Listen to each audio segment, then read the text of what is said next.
Good evening. I'd like to welcome everyone to the City Council special meeting and work session of Tuesday, June 9th.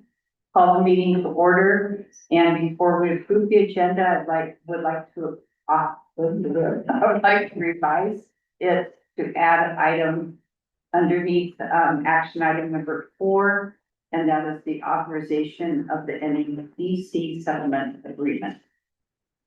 I move to approve the agenda as amended and ask that everyone be mindful of time so we can get through this agenda efficiently and adjourn at a reasonable time. All in favor? Yes. Yes. Okay, and just for everyone's information, Tim Collier is sitting up here with us because he likes to spend time with us. No, because Bruce is on vacation this week, so welcome Tim to the big kids table. Okay, so we'll start out with public comment, and if you'd like to make a public comment, please raise your hand. When you're called up to the podium, state your name and mailing address, keep it under 3 minutes, and remember to be kind and respectful. Is there anyone that would like to make public comment? Is it public comment, anything, Barb, or just? It should be matters, not, One of the matters, it's one of the matters on your agenda, but Is it part of number the 12 on the agenda, so okay, yeah, that's fine. is it okay to act now? Sure, if you're ready. I was gonna have Loudon first, she raised her hand. So, and then you can go right after, so, come on up, Loudon. So this is a public comment about the memorandum of agreement with Archcape. Okay, I would just strongly encourage you to complete the memorandum of understanding with Archcape. From an emergency response perspective, the fire department supports Archcape as they do Cannon Beach. The Medical Reserve Corps supports Archcape as we do in Cannon Beach. And the last time you want to be making a decision about who's gonna do what and how it's gonna play out is in an emergency. So to have that spelled out in advance is really critical to save lives. And that's it. okay, and can you put your mailing address? Oh, I'm sorry. That's okay. Lila Wickham, P.O. Box 208, Colorado Parks, 97145. Okay, thank you. Okay, that's, My name is Gary Smith. Live at 264 Chilford Trail in Cannon Beach. Only concerned about a flyer that I received. I have an agent permit from the Oregon Department of Wildlife to deal with the elderly staff.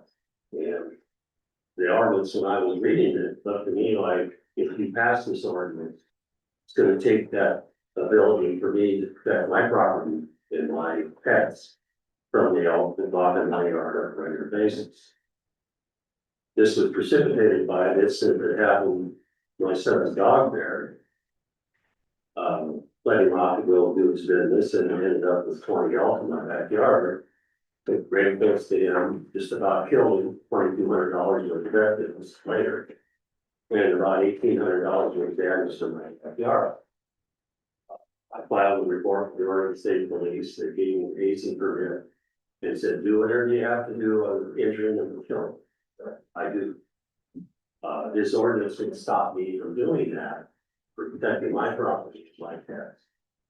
And I've been around this town since 1967. I've seen a lot of wildlife around here. Elk have been here long before then, but there has never been 40 to 50 to 60 of them roaming the streets like there are now.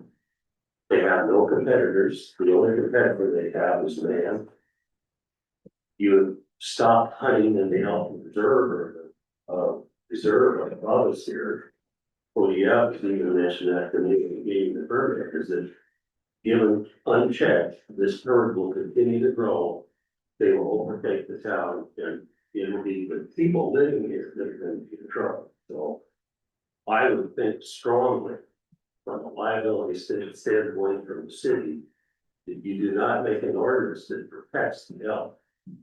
Make an ordinance that makes it illegal to feed them, stopping in the middle of Hemlock Street or Highway 1 and taking pictures of them, and on, but I don't think we need to take away the property rights, the property on the street.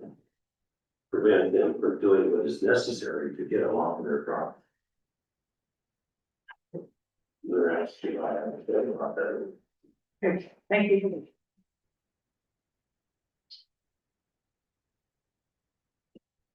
Yes. What up?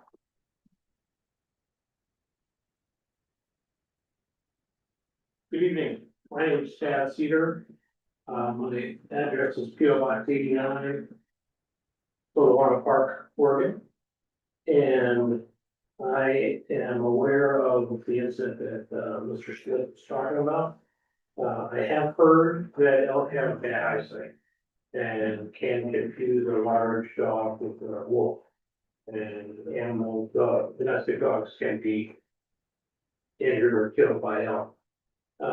Sandy, the dog in question was 12 pounds, his 12 pounds.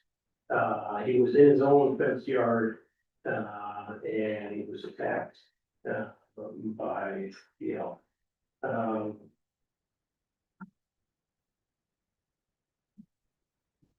I have seen tourists feeding elk by putting apples out of their car windows.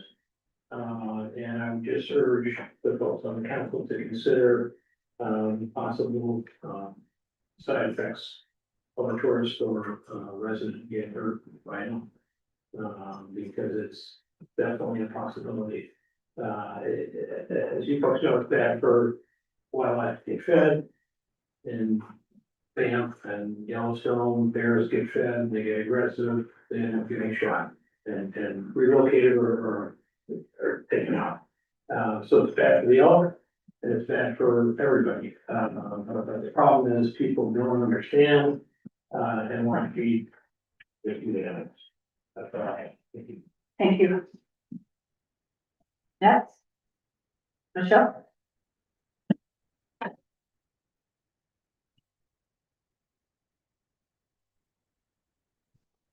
Michelle, another love you a lot, somebody.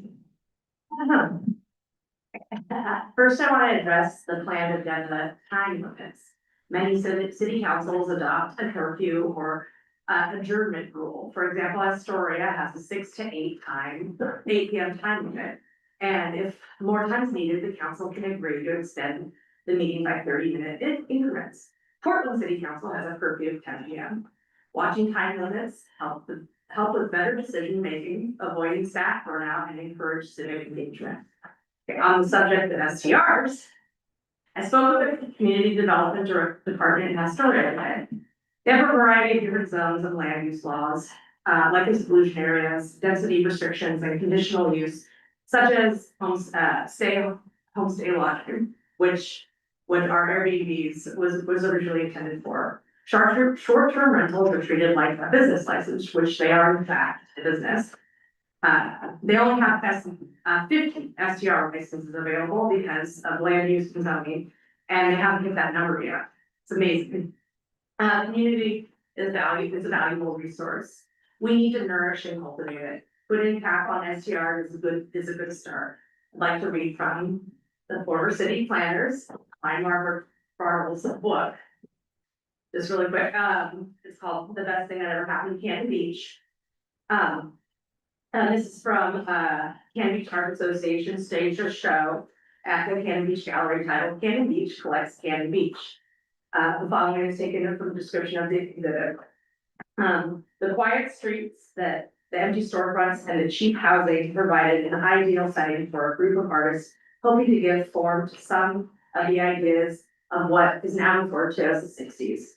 It was a locale which provided steps away from mainstream culture and a place dominated by a powerful national presence.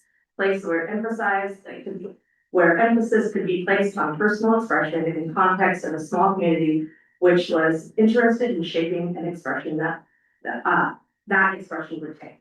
So if we could figure out how to get back to that idea, really cultivate artistic, cheap rent. I mean, cabinets, yes, et cetera. Okay, thank you. Thank you. Next. Andy? Andrew Collier, P.O. Box for, maybe it's a coincidence that this very long meeting agenda has a item on it about making meetings more efficient, and I support that. I think, we reach diminishing returns as meetings go on. A lot of people that are presenting, working, have been working all day. We reach a place of cognitive overload. And I think shortening or timing the meetings in a way could get more people involved. It would seem less daunting, more community engagement. I support on item number two, item number two, let's send that land use notice out for STR and just do that. We want it, we know what we want, let's get it done rather than package it into a larger plan. It'll be more difficult. But what I really wanted to talk about is the budget, which is coming up today. And I really want to underscore, a conversation that was had during the budget meeting, when Kirk Anderson came in here and questioned the budget process, in that it seemed like policy, was being said during the budget meeting. To me, that's not an appropriate place to be doing such a thing. It should be about projections and, numbers, but not about creating jobs or positions or, that was what struck me in the meeting, was jobs being created. I'm very unclear what a TLT overseer is and why we need one. There was talk about public works positions that it seemed like public works didn't even want. And personally, there was a conversation about, increasing the time of the HRAP communications coordinator. That's a job I've held, a job that does not need more time, a job that should be, if someone can't do the job in the amount of time, maybe the answer is not giving them more time to do it, but finding someone who can do it well and do it right. That's not a job that needs to be into PERS territory. It's a job that posts on social media. I don't know why we're chasing so much social media these days at the city, but that's another discussion. But I think we really do need to look into what are the,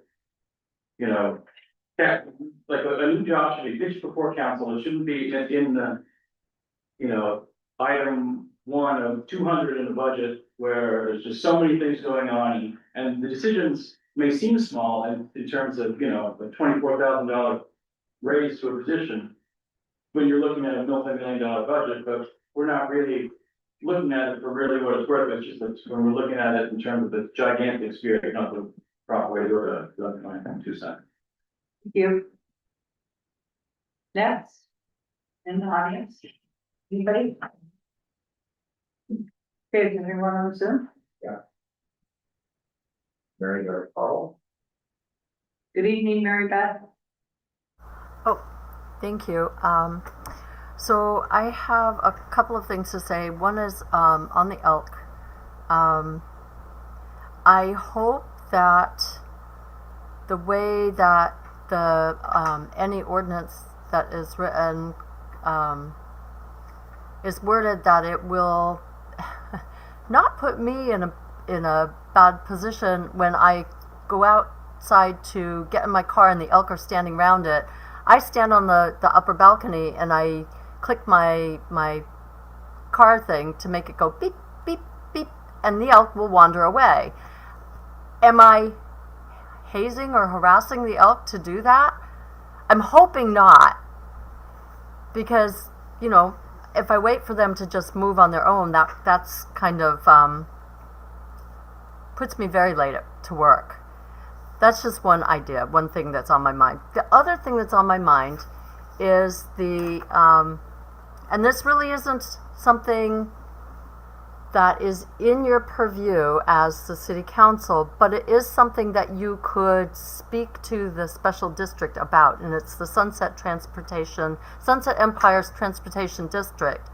That Cannon Beach, we all pay into that transportation district, that special district, but we have far less connectivity within that district. There are not so many buses that come to Cannon Beach. There's a big chunk of time in the middle of the day where you can't get a bus back to Cannon Beach. if you go up to Seaside or to Warrenton to do your shopping, you may have a 2 or 3 hour wait to get back, depending on where you are. So it would be really nice if they served our area equally to the way that they do to Warrenton, to Astoria. There's a lot of connectivity there. Also, the Dial-A-Ride program goes out to Napa and Svensson and John Day, but it doesn't come down to Seaside or Cannon Beach. And there are a lot of people without cars who would be better served if they had more options from Sunset Empire Transportation District. So those are the two things that are kind of on my mind tonight. I thought that Seaside and Cannon Beach could perhaps talk to the special district to encourage them to improve connectivity for our two cities. South Okay, County. thank you. Could you give your mailing address also, please? Oh, P.O. Box 492 in Cannon Thank you. Beach. Thank you. Anybody else? Okay, anybody else in the audience? Okay, thank you very much. So, first item on the agenda is a public hearing, and the first public hearing is resolution 2611 for the purpose of declaring the city's election to receive state revenues for fiscal year. At this time, pursuant to ORS 221.770, I will open the public hearing in order to give the citizens of Cannon Beach the opportunity to comment on the use of state revenue sharing funds in the city of Cannon Beach's budget for fiscal year 2026-27. Staff, please present your report. Okay, Mayor Knott, members of the council, Oregon budget law requires the city to hold a public hearing, probable use of state revenue sharing funds, pass a resolution approving the participation in the program for next year. The estimated funds that we will be receiving in the state revenue sharing program totals $238,155, made up of general fund of $116,000 and total road fund of $122,155. I'm opening it up for any questions. Any councilors have questions? Is there any member of the public wishing to comment on the proposed use of state revenue sharing for fiscal year 26-27? If there's no further discussion, I will close the public hearing at this time. For anyone that would like to make a motion. I move to approve resolution 2611 for the purpose of declaring the city's election to receive state revenues for the fiscal year 2026-2027. Second. Any further discussion? Okay, roll call please. Counselor Hammond, Yes. Counselor Hayes, Yes. Council President Kirk, Yes. Counselor Oostreicher, Yes. Mayor Knopf. Yes. Okay, next we have, public hearing resolution 26. At this time pursuant to ORS 294.35 or 453, I will open the public hearing in order to give the citizens of Cannon Beach the opportunity to comment on the budget approved by the City of Cannon Beach Budget Committee for fiscal year 26-27. Staff, please present your report. Okay, thank you again. The Cannon Beach Budget Committee met in 2 sessions during May to review and deliberate on the proposed fiscal year 26-27 budget. You can see the attached budget committee action form. The next phase of the budget process is for the city council to undergo public hearing, receive any public testimony. There are 3 things in which the council can do. You could reduce the tax amount, please don't do that.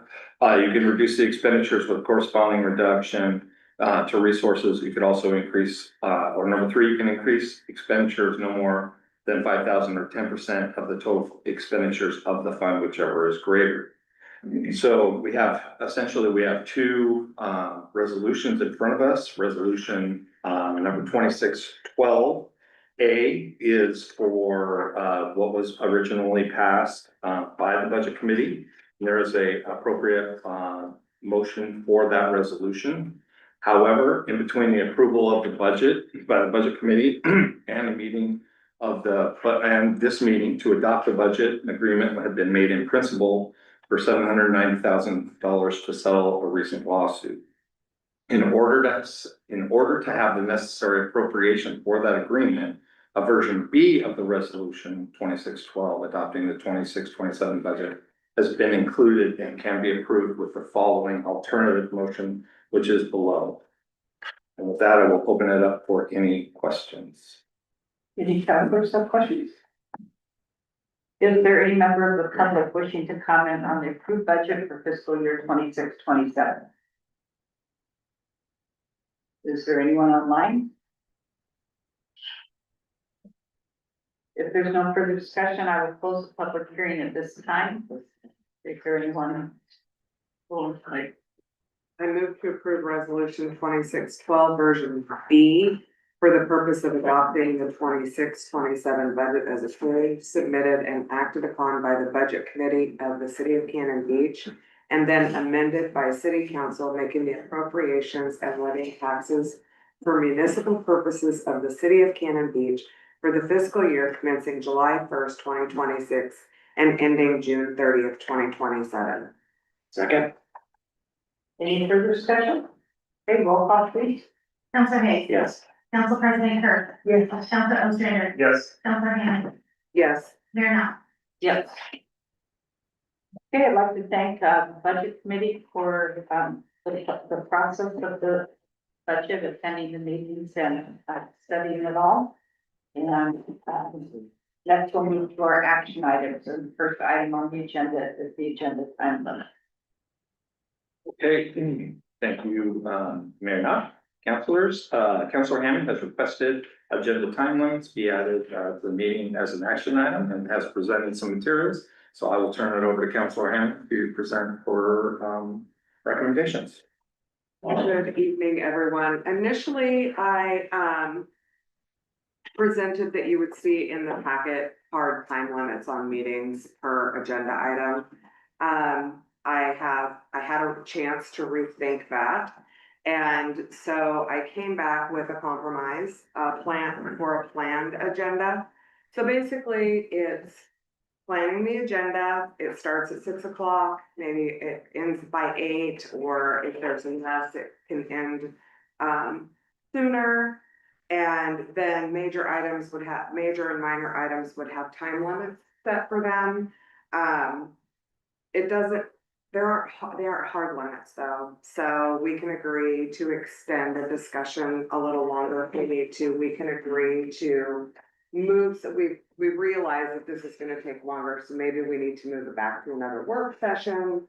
As long as the meeting keeps flowing along properly and we take care of the time, we should be able to open our meetings up to the public a little more. So if there's something that you really want to hear about, you're gonna have an idea. Maybe you show up 15 or 20 minutes before it's supposed to start, instead of having to be here at the beginning and sitting clear through to what could in the past has been maybe a 4-hour meeting. And then there's even been times that things haven't even been heard at that point. So that gives everybody the opportunity to have their item heard, at least in one way or another. We can extend the discussion in real time. If we can, again, we can extend the discussion. If discussion falls short, we've made a decision, we can move on to the next agenda item. It doesn't hold us to, we said we're not gonna talk about this until 7:10. And it's only 6:55, so we could still move on to that other agenda item. So it's just a guideline to keep us focused so we can make good decisions. And it will prompt us to come to meetings prepared to make decisions. And I realize that sometimes questions are important. Asking those before of city staff is always helpful. The benefits of the planned agenda approach, predictability, the public can anticipate when items are going to be heard. fairness, all items receive planned attention with the agenda structure. Flexibility, the council retains discretion to extend and continue items. Efficiency focuses presentations on key information. So you aren't gonna have a presenter reading verbatim everything they've already put in the packet. Reduced fatigue prevents meetings from drifting without structure. And then transparency, expectations, provide public visibilities into meeting flow. So, and it also stops open-ended meetings to where a meeting can just go forever. It's kind of the happy medium between we're gonna go by these hard timelines and just, for lack of a better term, willy-nilly our way through a meeting. Not that we always do that. I'm just using that as a approach there. So it would be a planned agenda. It's structured similar to a timed agenda with no default time expectations. These time allocations are intended to provide structure, sequencing guidance, and predictability for public. So basically, I'm just kind of reiterating what I'm saying here. The overall effectiveness and ease of this structure depends on consistent facilitation by city staff and should be maintained by the mayor or presiding officer to ensure the agenda functions as intended. So, keeping an eye on the clock and keeping us in check when we wander off into places unknown. Not that it happens often, but it does happen occasionally. So I think we would be short-sighted not to try this. You know, it's interesting, I do agree with you that sometimes when we have a presentation by somebody who provided us with a lot of material in our packet, you know, a slideshow, et cetera, and then they get up before the council and, you know, just verbatim go through their whole presentation in the packet. That is incredibly time consuming. And it's sort of, it's based on the premise that none of us read the packet because we all can read. And I've seen, at least in the last, this last year, that everyone has been really, it seemed to me that everyone was very prepared for meetings. So people had all read through the packet and, you know, looked at it carefully. I just don't, I guess I don't see I see the idea, I see the importance of limiting presentations to sticking to any new information that you are providing or answering questions on the material that's been presented. But I don't see the advantage of making a time limit on discussion of topics. For example, when we have an appeal before us, a land use appeal, that can be really lengthy, whether we like it or not. It just is. It's the nature of the beast. It really is. Because, And you know, if I may, really quick, because it does, in this second packet that you got, well, we got it, it was all sent to all of us. But it actually more complex items such as legislative actions, appeals, or major policy discussions could be identified in advance, so they can be scheduled with the appropriate amount of time, right? right. So there are gonna be times when we're gonna have a meeting until 9 o'clock, but we're gonna know in advance, the public is gonna know in advance. Right, and I think that's the biggest thing, so that doesn't take that ability away. And it doesn't take the ability away for a presenter to reach out to Jen, maybe it's a complex presentation. And they're like, we really need 30 minutes and we're really gonna need 30 minutes to talk about it. But then it's planned in that way, so it's just planned in that way, so we know what to expect. The public knows what to expect, our staff knows what to expect. Well, you know, I looked at other jurisdictions, for example, I reached out to the mayor of Seaside, they have no time limits whatsoever. And Manzanita does, they have an ending time date, a time, you know, slot of 9 or 9:30 if it's a very complex agenda. And that's how they do it. They don't go past a certain time in the evening. I guess they also have discussion during public comment. In other words, the council can ask, when someone comes up here to do public comment at the beginning of the meeting, Manzanita, you can interact with them. So the council can ask them questions, they can, ask for clarification, that kind of thing. That is part of their agenda. So, you know, every jurisdiction does it differently. I've always wished we could have interaction, but that just isn't the rule, you know, we can't. So, I guess I'm not seeing the necessity for setting a time limit unless you wanna perhaps set an ending time that we won't. So, no, I think it's 8 o'clock. I think it's as per meeting, because every meeting changes. But setting up guidelines, it's a guideline. It's nice to have, our constituents deserve, okay, I'm gonna back up a little bit. I've heard, many people say that they would love to come to meetings, but they stopped coming because there were things that they wanted to be talked about, and they would be here for 2 hours or 3 hours. And they didn't know when it was gonna be on the agenda, how long the agenda items were going to take.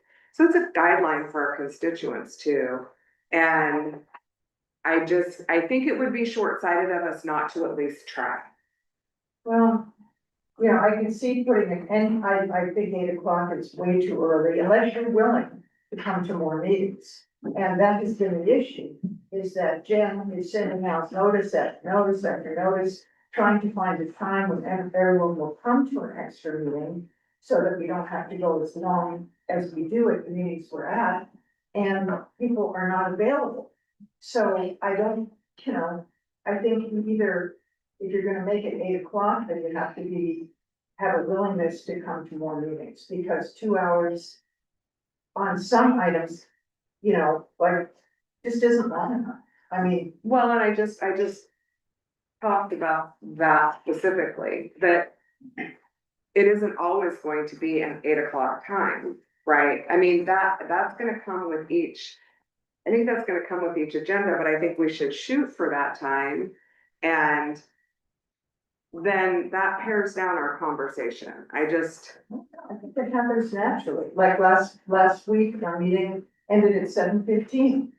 You know, because I wasn't here. No, not because you weren't here, but because we just didn't keep the agenda, and there wasn't, It was a short. it was a short agenda, and we also pretty much were in agreement on just about everything, so we didn't have long discussions. It's when you know, have different viewpoints that need to be aired publicly. I would not want to see that inhibited whatsoever. That would, you know, I think it's really important that no one feels constrained in speaking publicly about what their feelings are, or their beliefs are, or their, you know, what they believe, and how they believe an issue should be resolved. I don't know, I mean, you know. Well, important issues deserve adequate time, but they don't deserve unlimited time. And so, I've never seen that happen, the unlimited time. When we had a couple meetings before you were on the council, there was a couple meetings that went till 11 o'clock at night, with the old council. And those were issues that were really required an amazing amount of discussion. And rather than putting it off to another meeting, we just plowed ahead through it. You know, the nice thing about it is that we have Zoom now. So if you want to see what happened at a meeting, you can go on Zoom and you can just fast forward through everything until you get to the issue that is relevant to you. If you want to see what the discussion was, you know, so that's nice. I think, what, Jan is getting at, or Councilman Hammond getting at, is the focus. So if we have a timeline that we say, okay, 8:39, whatever the timeline is ending, we know we have to accomplish all our tasks in that time frame. If we say we only get 20 minutes or 30 minutes for a major item, 5 to 10 minutes for whatever we deem as a minor item, it focuses our discussion. Like back in high school with debate club and stuff, you have time limits. You have to express your opinion, you have to study up ahead of time, and have to get your point across in a time frame.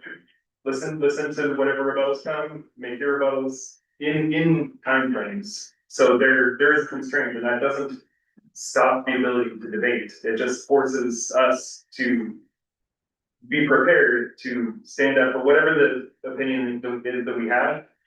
And then be able to debate that opinion quickly and efficiently, and then either come to a consensus on something or come to agree to disagree and go to a vote of whatever it is, instead of kind of like Councilor Hammond was saying, kind of an unlimited time of, we can debate back and forth until we beat a dead horse of, okay, well, I say this way, you say that way, back and forth, 100 times. Can I add a note on that as well? So is that all right? Hi. Okay. I was going to add that also other clients I've seen kind of use time limits like this. It's very successful as a guideline, which is what I hear staff saying. And what that means is it's more a recommendation to the public and to the elected officials on how much time staff thinks potentially a particular topic would take. But if it ends up taking longer and you're having a particularly robust debate on a particular topic, you could always make a motion to continue the conversation. So if we say maybe this makes sense to discuss for 45 minutes, but you think, no, right now we need to talk about this for 3 hours, you can decide there at the meeting that that is something you want to do. But it kind of just puts it more in your head about the time that you are allocating to a particular topic. Thank you. As a recommendation, I like that approach rather than as a rule. Yeah, I don't know how long we've been talking about this. Or how long we want to talk about this. But I do recall when our agendas were timed, but I think like Ashley's saying, like, everyone has to be aware that they're estimated times, and I don't see a problem with trying to estimate those times. I mean, one of the problems was if you had an agenda item you were particularly interested in and come to city council, you may be there 45 minutes too early, or you may be there 45 minutes too late. And that's. I mean, that's one of the dangers of having an agenda that looks like it's going to stay on a schedule. But I do like the idea of an estimated agenda so that, we're here for 2 efficient hours, maybe 2.5 hours if we need to be. And then if it seems like we're continuing to say the same things back and forth, then it's time to make a decision whether we want to move something forward or we want to continue it. So, and the part about presentations, I'm with you both. That's one of the biggest problems is when we get presentations and we've all read it, and then we sit here and we have it read back to us. And some of those cases, I think presentation is for the public. But maybe they're gonna need to read the packet too, and maybe need to refer to it. So I think it's really more of a matter of staff doing the best job they can to estimate agendas and the mayor in that 2.5 hour time frame. Because I agree, we get to 3 hours, 3.5 hours, and you get weary and it's hard to really make any decision. So I have a question about how good the order would be handled, because that's how we address public comment. And The same, it would happen. my point is that when you go to the meeting, you have no idea how much public comment you're gonna receive, and you have no idea about how long our discussion should be. And I think it's really important that we respond. I don't think we do it give and take during public comment, but I think it's really important that if someone takes the time to come to a meeting, get up and speak, which is not easy for everyone to do, that we owe them some discussion. Like, I had never heard of hazing permits, and that was presented tonight. I heard about them in school situations, but not, you know, with the health. And so, I mean, that could take a while, so I don't know how you can estimate guidelines for those things. I think in some cases, we have to take time that it needs. Right. I agree with that. I mean, but there isn't question back and forth. No, Good the order, right? But you can address that. And so I don't see how that changes. I mean, then we're on our time. I mean, our constituents are still maybe here, but all of the items on our agenda have been heard at that point.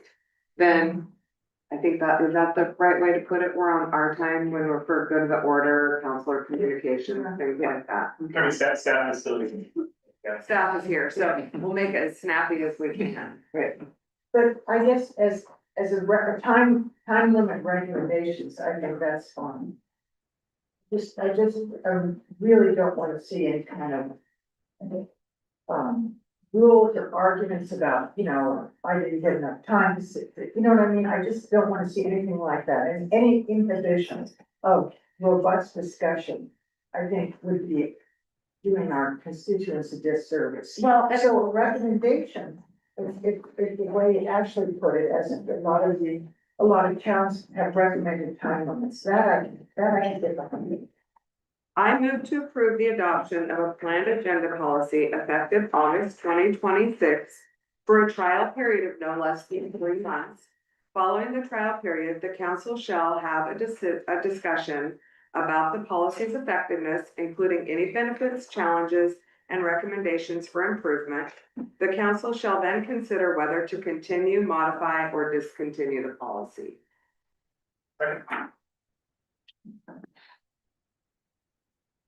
Any further discussion? I'd like it reread.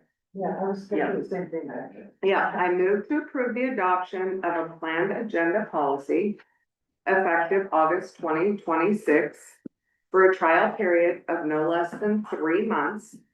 Following the trial period, the council shall have a discussion about the policy's effectiveness, including any benefits, challenges, and recommendations for improvement. The council shall then consider whether to continue, modify, or discontinue the policy. And in your motion, you don't have a time for ending it, you don't have time limits set up. Okay, you're No, just saying in general. yeah, Okay. And where's this policy going to come from? Jen. I mean, it's basically kind of just, it's a planned agenda. Well, it's not gonna just be, Jen, the city staff and City myself. staff, And yeah. myself will work Yeah, on we it. work And on Barbara work on that. And it's not gonna be a perfect science. No. We get Mhm. Nope, but that gives a few months to kind of perfect it, right? I mean, see how it's working. And you're saying we'll start with the August 6th meeting, which will be in our new city hall. Okay. Yeah. We'll have comfortable seats. Yeah. Kansas City is this, you know, placing. Okay, any further discussion? So I think, we need to have those understandings about, there can't be strict time limits. I think there needs to be the understanding that these are estimated times. But, And that definitely needs to happen with the public, because I don't want, right, I don't want people coming in and going, what do you mean? You said it was gonna be at 6:45, and I'm here at 6:45, and we're already finished with the meeting. So it's gonna be an education on everyone's and part. we need to continue talking through something. We need to continue talking through something. Kind of experiment. Okay, you ready for roll call? I think we even need to have the time on it, we have a statement that Right. these are costed, so we will make sure that's on it. Yes. And also the fact that the agenda can be revised. Yeah. And put, thank you. Okay, you ready for roll call? Councilor Hayes, Yes. Council President Kirk, Yes. Councilor Ostrander, Yes. Councilor Hamel, Yes. Mayor Knopf. Yes. Okay, next we have consideration of the minutes from the May 5th and May 12th. Any revisions for anyone? I have two, May 5th meeting, page 6 of 6 at the top. Talking about, road regulations in good order there, I believe it was Councilor Kerr that requested, that be added to the future generation. Yeah. And it looks like it's, me is requesting that. That's On true. the hard copy, it's different, bottom of the file. Oh, The same thing, but that yeah, Yeah. that paragraph, starts with your. and I think if the second sentence or third sentence there, requested council, maybe it's right, that Councilor Kerr requested the council consider. Placing on a future agenda, yeah. Okay, anything else? Well, we got a rush through. Maybe 12, maybe 5 or 6, kind of use the motion with what it's saying, it says that, illustrator move to approve the first reading as amended, adding 7 bits to, ordinance, so I'm not sure what. It's, sorry, page 5 and 6 on the 12. It's a typo, and I'm not sure what the typo is supposed to read as. They added 7 days to ordinance. Yeah, it was where it was the special event permit, I believe. Yeah. There's a special event permit and there is a process that said you can't do something for, I think, 72 hours, or your limit was 72 hours, but we went ahead and did it for 7 days. So I would change it to amending, adding 7 days, and then I'll call out that section, Okay. revising to 7 days. Okay, anything else? I'll move to approve the minutes of May 5 and May 12 as amended. Second. Roll call, please. Council President Kerr. Yes. Councilor Ostrander. Yes. Councilor Hannah. Yes. Councilor Hay. Yes. Mayor Knopf. Yes. Okay, next on our agenda, we have authorization of the NEDC settlement agreement. Anybody ready to make a motion? I move to authorize the city manager to enter into a settlement agreement with NEDC. Second. Okay, any further discussion? Roll call, please, Jim. Councilor Ostrander. Yes. Councilor Hannah. Yes. Councilor Hay. Yes. Council President Kerr. Yes. Mayor Knopf. Yes. We have a closed special meeting and open the work session. The first item on the work session is the Parks and Community Services grant recommendations for fiscal year 26-27. And we have the Public Works Director and a couple members of the Parks Committee. We're starting, I'd like to say, as a veteran of this procedure, thank you very much for all of the time that you spend on that. So, it's amazing, the stories that we hear from the grant presenters. So, take it away. Thank you, Mayor Knopf and council members. For more than 30 years, the city has provided funds to support the Community Grants Program. Each year, the city announces a request for applications from nonprofit organizations for its Community Grants Program. The Community Grants Program is designed to award funding grants to local agencies for educational, environmental, recreational, social, and/or cultural projects that benefit residents and visitors to Cannon Beach. The Parks and Community Services Committee has reviewed the applications against the program criteria and has made the following recommendations to council for approval. Attachment A. The fiscal year 26-27 budget includes $175,000 for community grants. The recommendation will be on the July 7 council meeting for approval. And joining us tonight are Lucy and Les with the Parks and Community Services Committee, and they'd like to say a couple words. Good evening, Mayor and councilors. Thank you so much to council and the budget committee for the continued funding of community grants. There are many wonderful nonprofit organizations providing many worthwhile services in Clatsop County. This year, 20 organizations requested a total of $221,352. Thank you so much to city staff for all the excellent work on putting everything together. In your packet for the meeting tonight, you have the recommendation from the Parks and Community Services Committee. Do you have any questions? Did everybody, who applied receive a grant? Yes. And did everyone who applied, apply on time and Yes, follow all the criteria? they did. It's always hard when they don't. Okay, are there any other questions? Thank you so very much. Yeah. Appreciate it, and Thank thank you for all your hard work and going through, look, staff, look, you're always asking patients and considering them so carefully. Guys, you've done a great job. If you ever get a chance to listen to them when they come talk to you. Yeah. It means a lot. Yeah. Thank you. Thank you. Okay, next on the agenda, we have the Kennedy Community Church MOU. Andrew?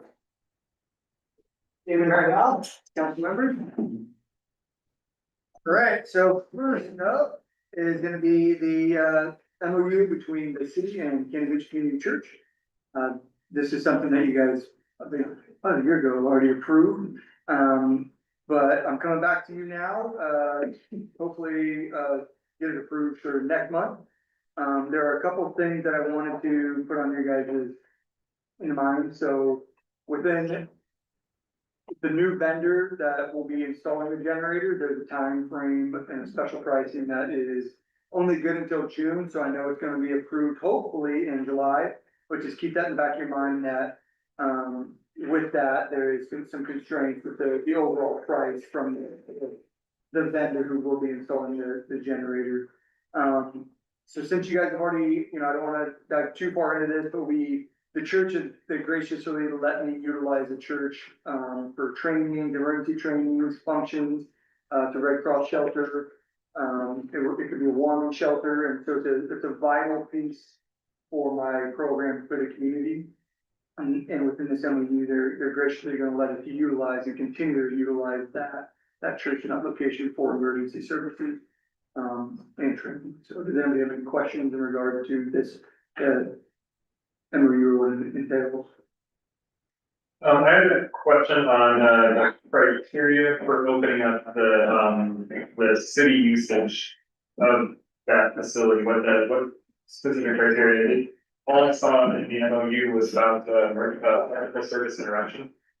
And I was curious what criteria is along with that, is there a time frame for how long emergencies or electricity is, interrupted before the city makes a decision to open up that as a location, and then what other criteria or other criteria need to be added to the MOU to make sure that we're covered for being able to utilize it in emergencies? So I believe that criteria is gonna be the mutual understanding and responsibility, section 3A. Initiate and deployment of the service at any time for more than 4 hours, if an emergency or emergency event is projected to last more than 8 hours. So I think it's that 8 hour mark where, cause that, as you may or may not know, so like within, if you're opening up like an emergency shelter or warming shelter, things like that, you wanna make sure that you're not opening it too soon. And so we as a city, depending on, you know, whatever the scenario is, whatever time of the year it is, we wanna make sure that, hey, we're indeed, like, let's say it's in the middle of winter time and we have no power during the day. We may not open up a shelter because there's other facilities and things like that out there, but if it's something at nighttime where it's cold and people need power, things like that, we may open it at that time. So I believe that might be what you're asking. Yeah, so it's 4 hours before consideration to open it, is that how that reads? Anytime more than 4 hours after the beginning, yeah, so like, said, like, power's out.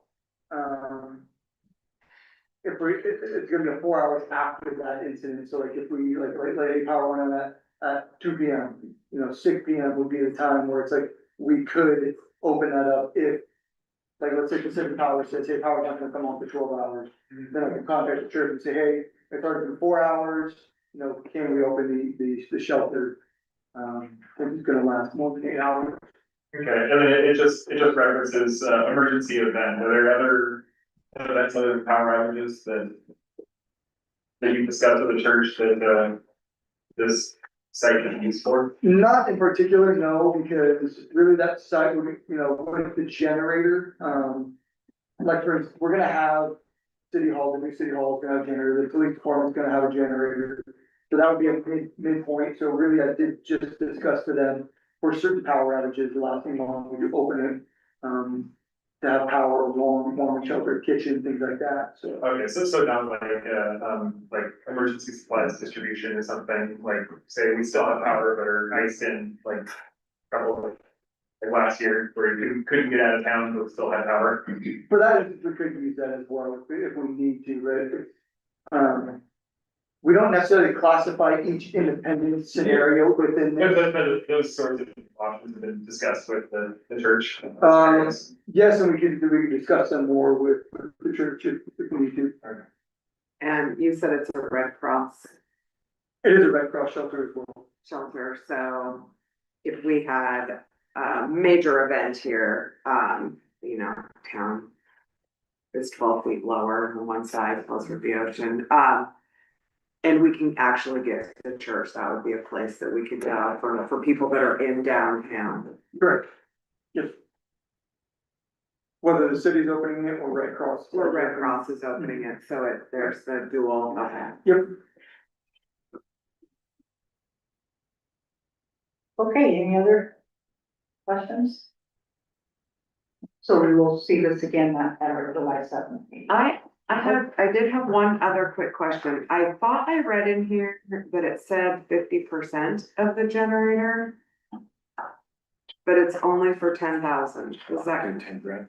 up to 10,000?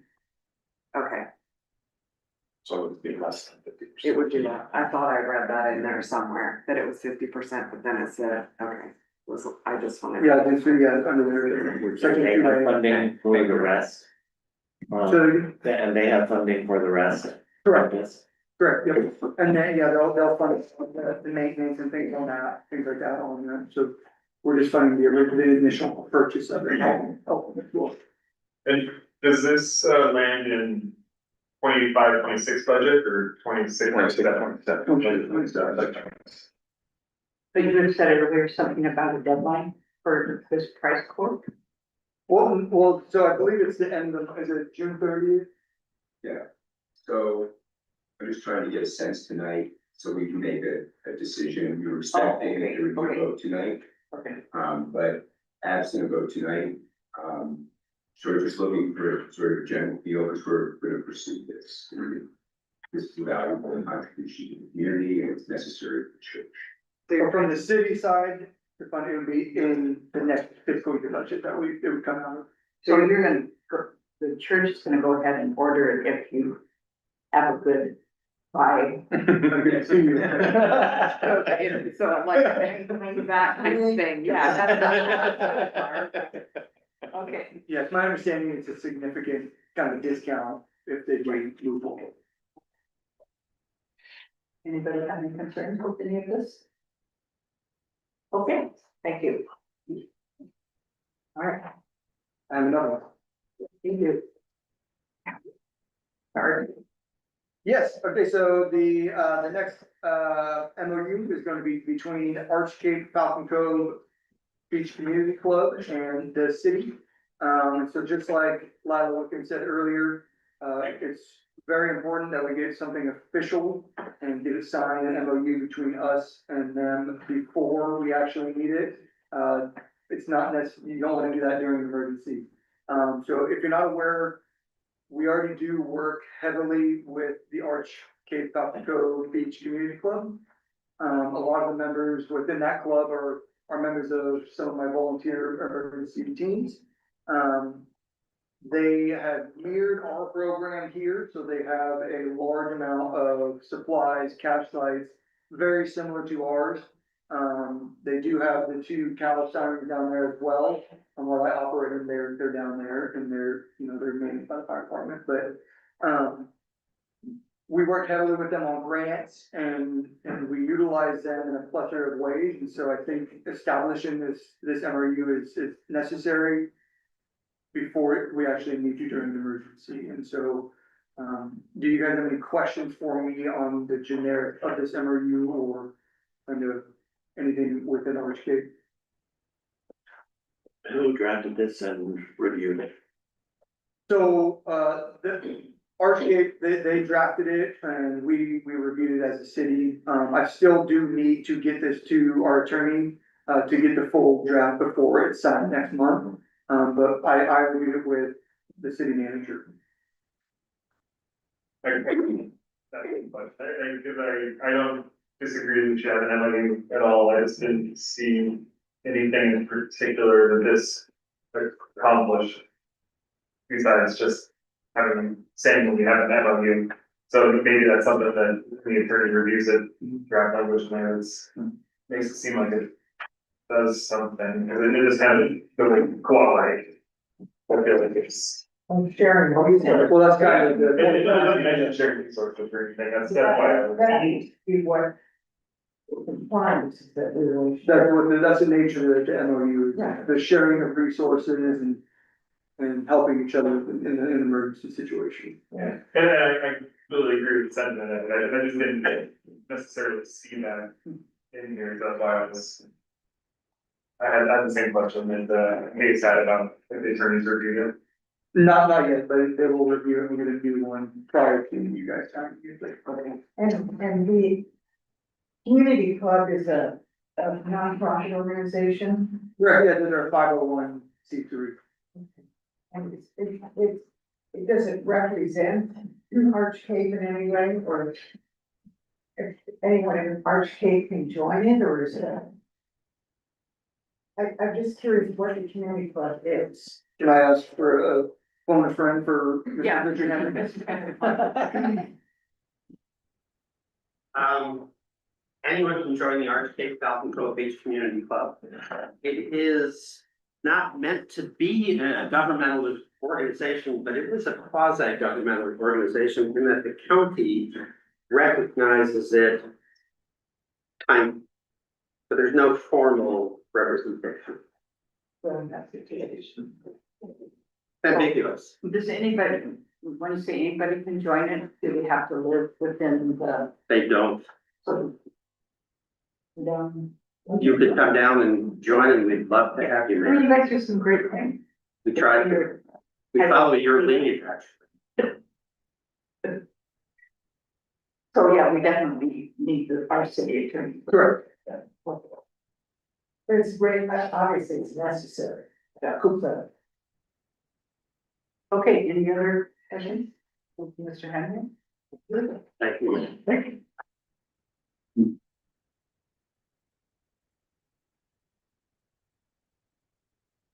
Okay, next we have, downtown Midtown on-street parking strategy. Andrew?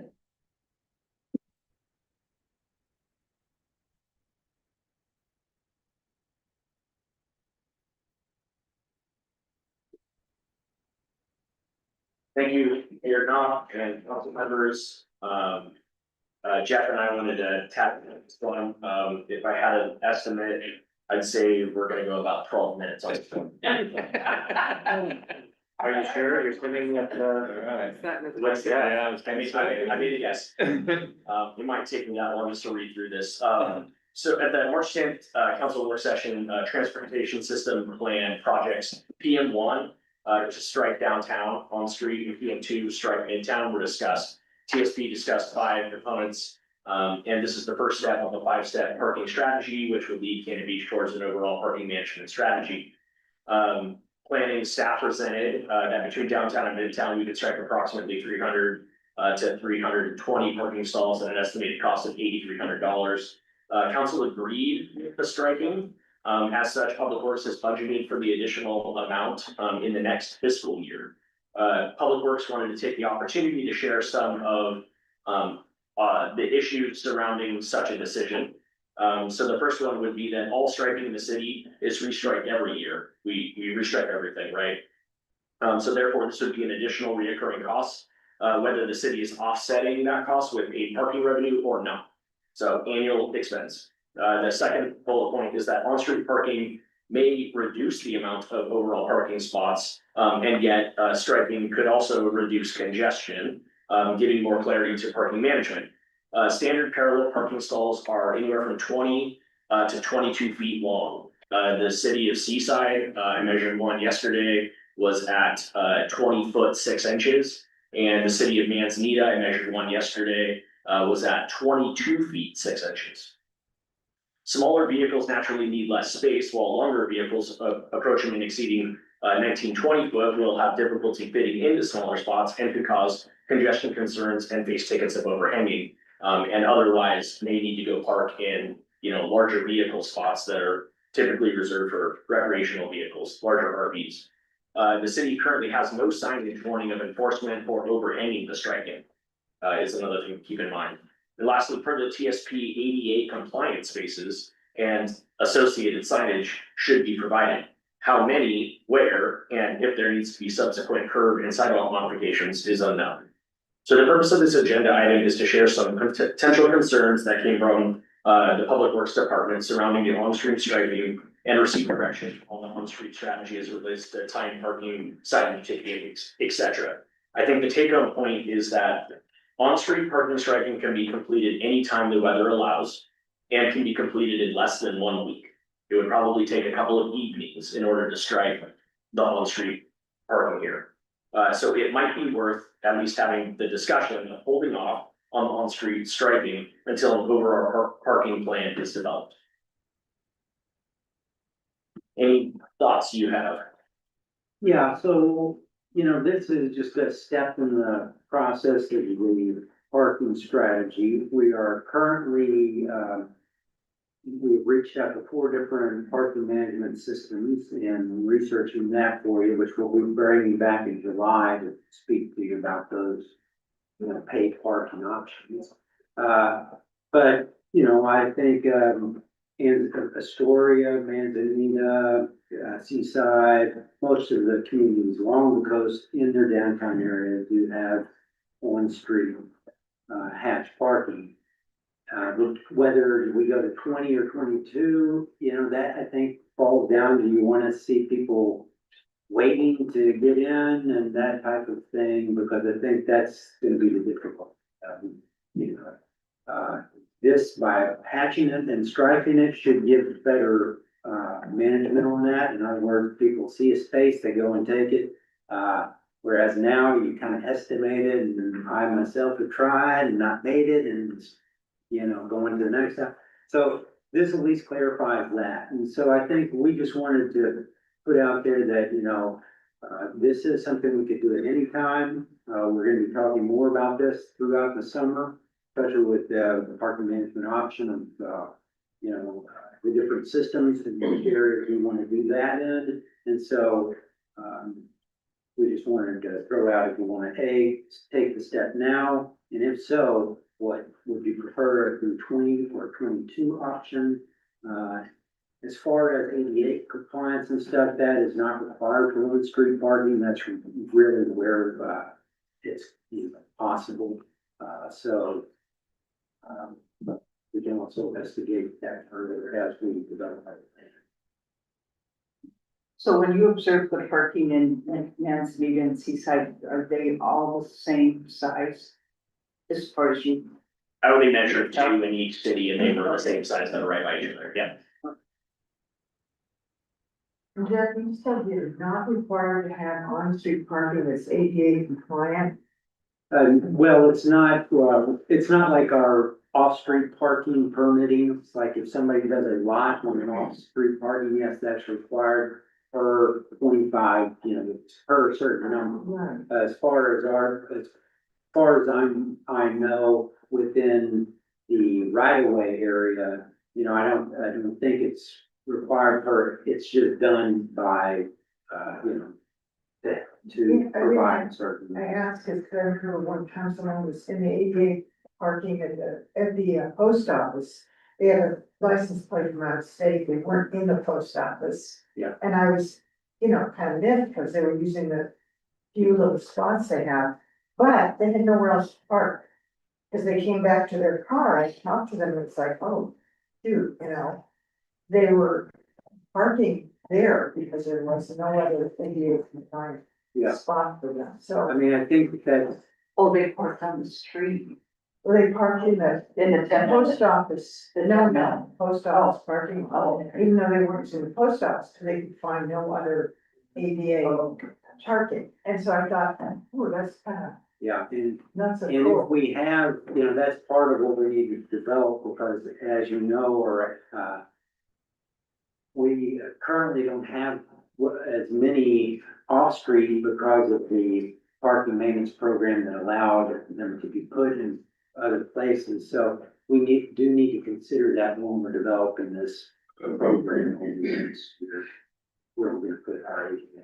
Well, and on the ADA accessible, you'd be looking at like van accessible parking, which how would you accomplish that with a parallel on-street site? Yeah, that's what I'm saying, that probably will not be the answer. Yeah. We don't do that through one street. Yes.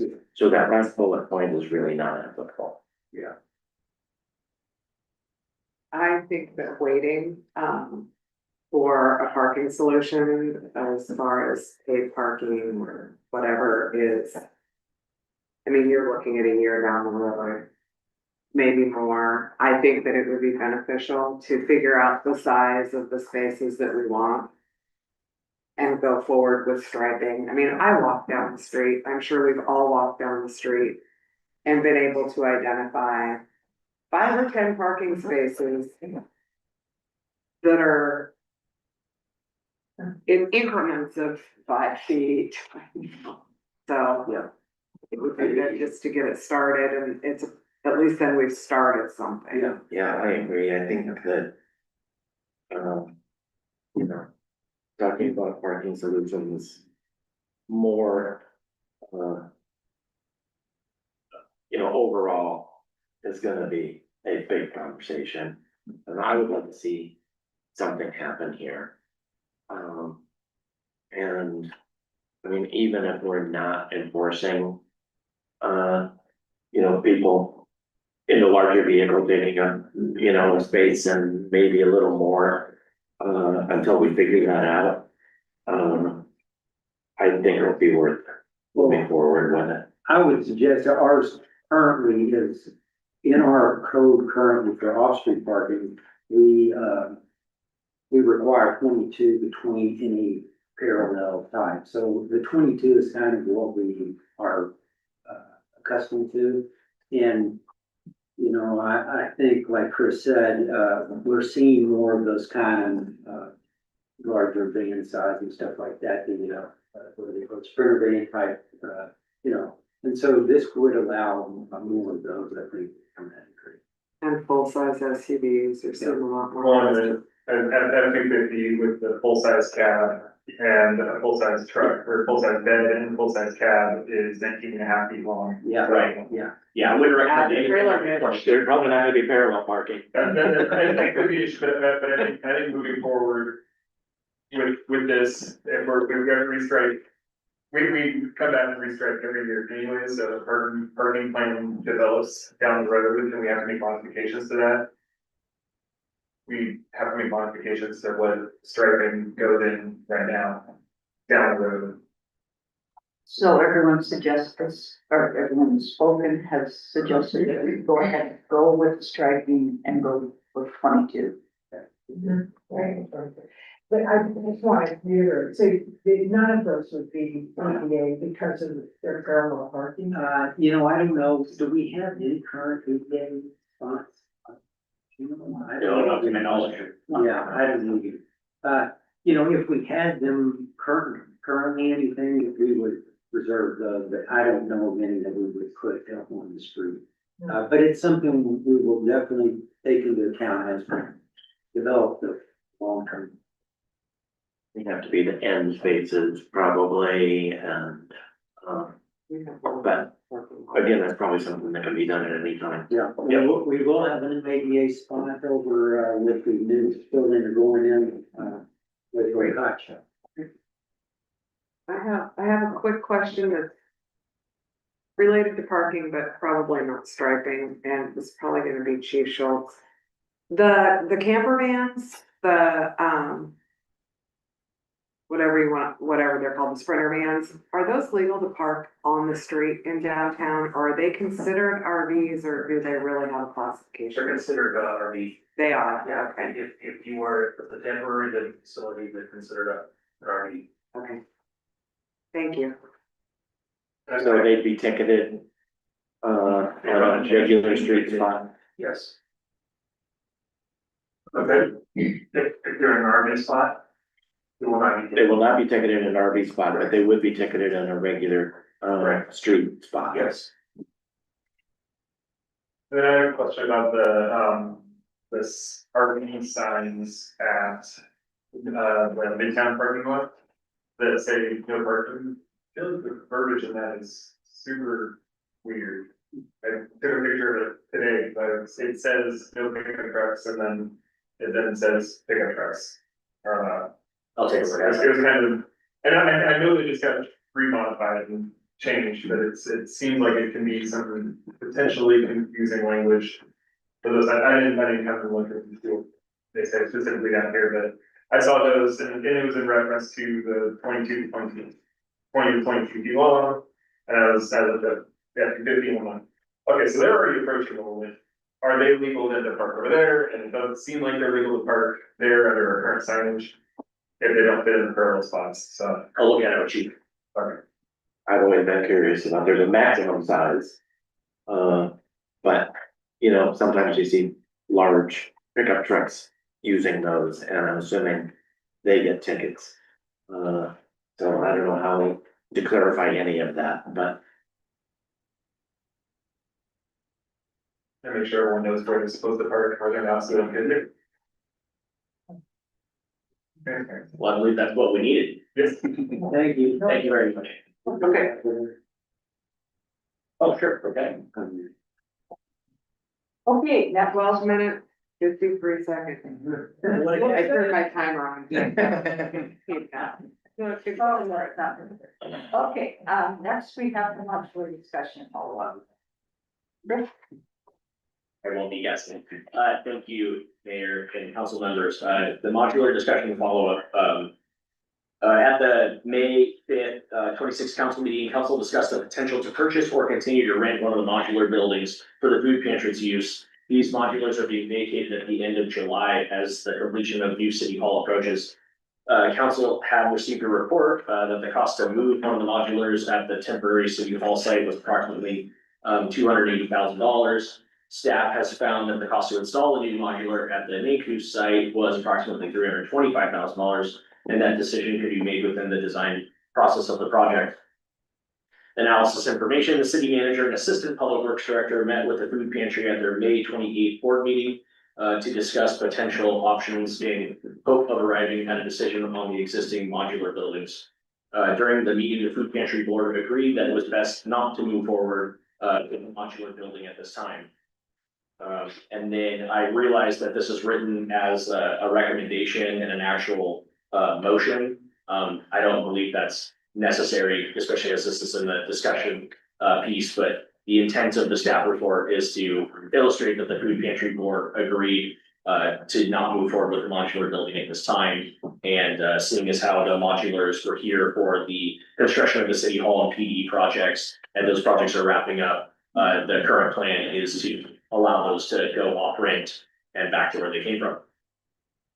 So I would like to clarify one thing in the staff report, that was the May 28th meeting was a meeting of the communication committee, not of. Not board, got it. Board meeting.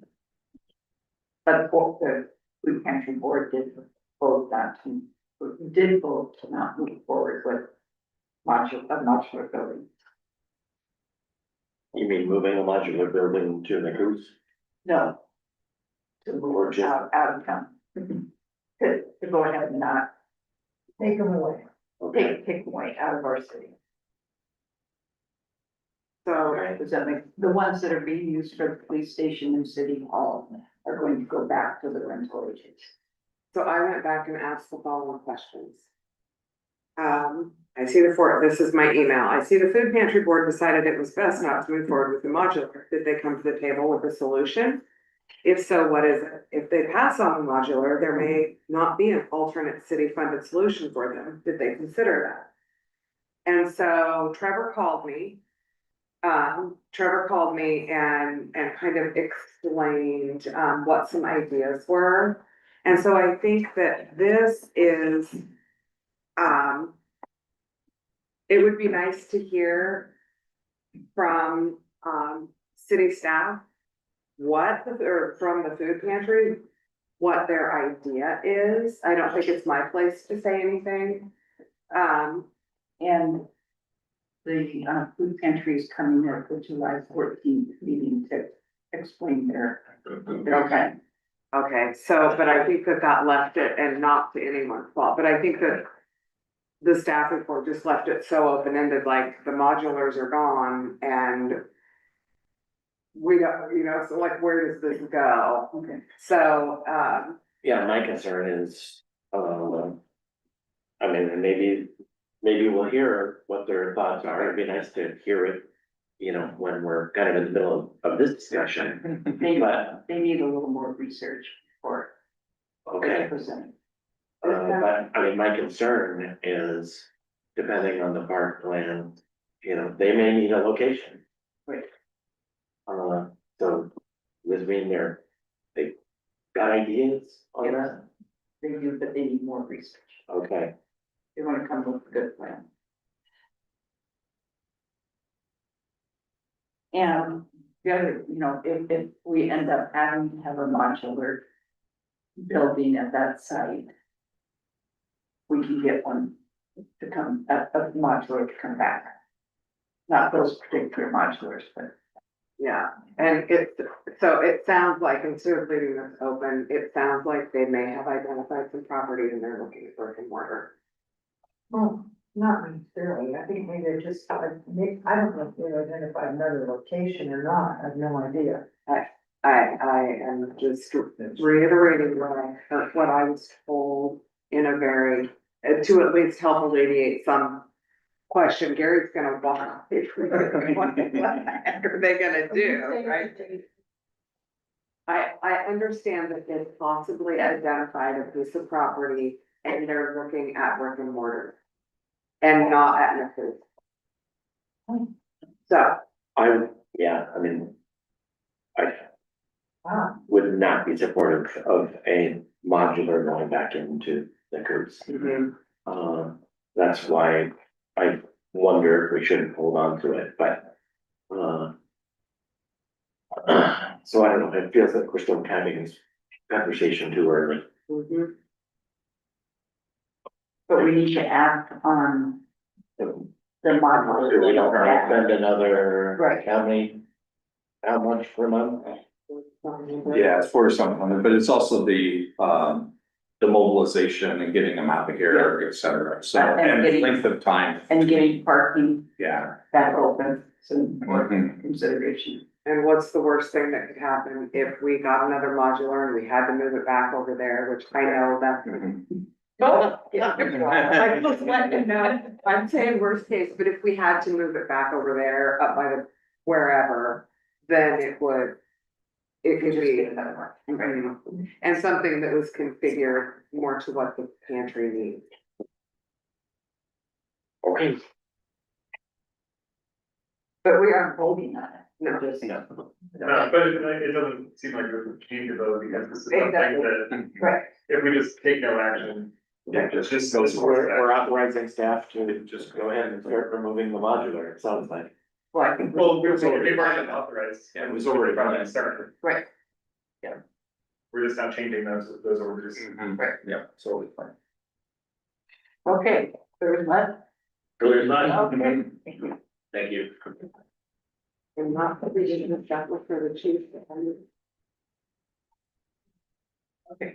Okay, next on the agenda, we have the drone ordinance discussion.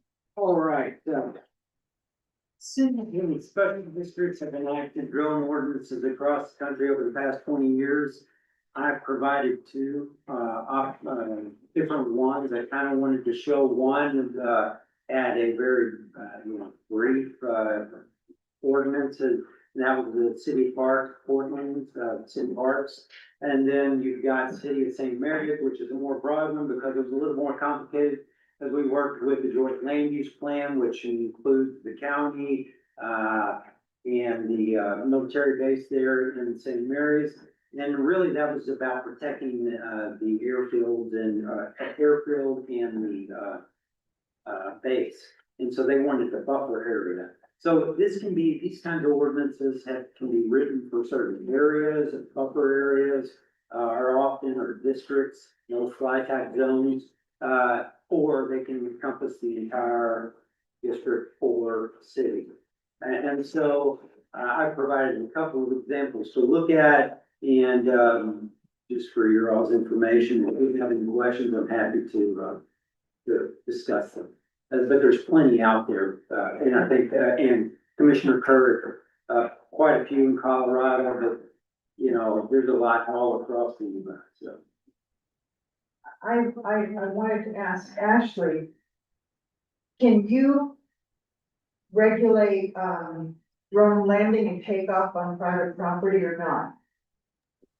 So you can regulate drones generally within city limits. I think rather than private property, my bigger concern is just ensuring that we aren't conflicting with any sort of state or federal usage. So usually that's about height.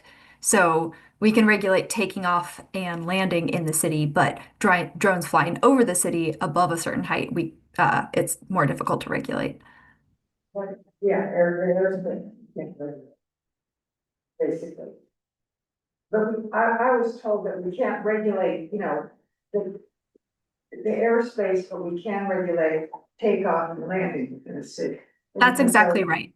And we can also regulate the airspace if it's close to the ground, but above a certain height, we can't regulate it.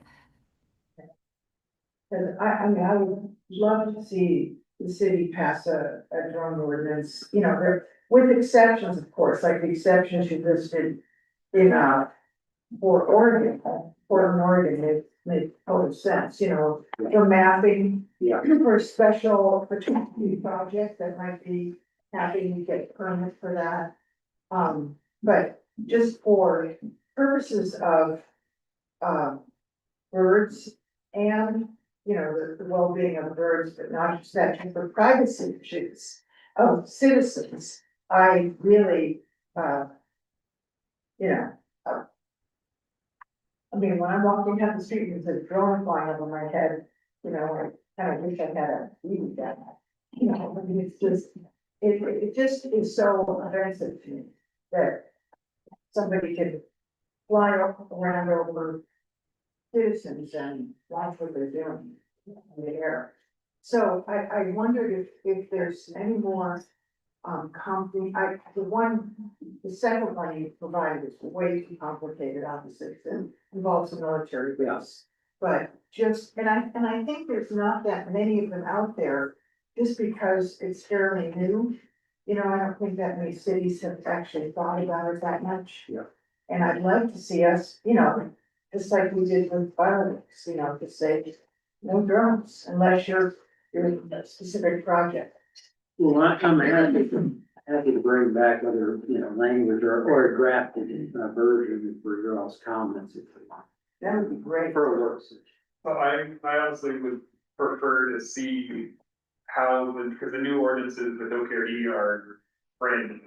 And they're not, like, there's a lot of stipulations that are in new ordinances that haven't been tested, haven't been checked if they're effective, if they're doing what they're supposed to do, if they're enforceable. Those sorts of things. I would rather wait before we draft language to see how the state is dealing with it, the results that they get from their ban of takeoff and landing, rather than just jumping forward with another set of draft language, because it's gonna be our officers that are enforcing it, and if OPRD is having trouble enforcing it, and things need to change with the way that's written, or And it's, even the OPRD is gonna probably in our office or enforcing on beach.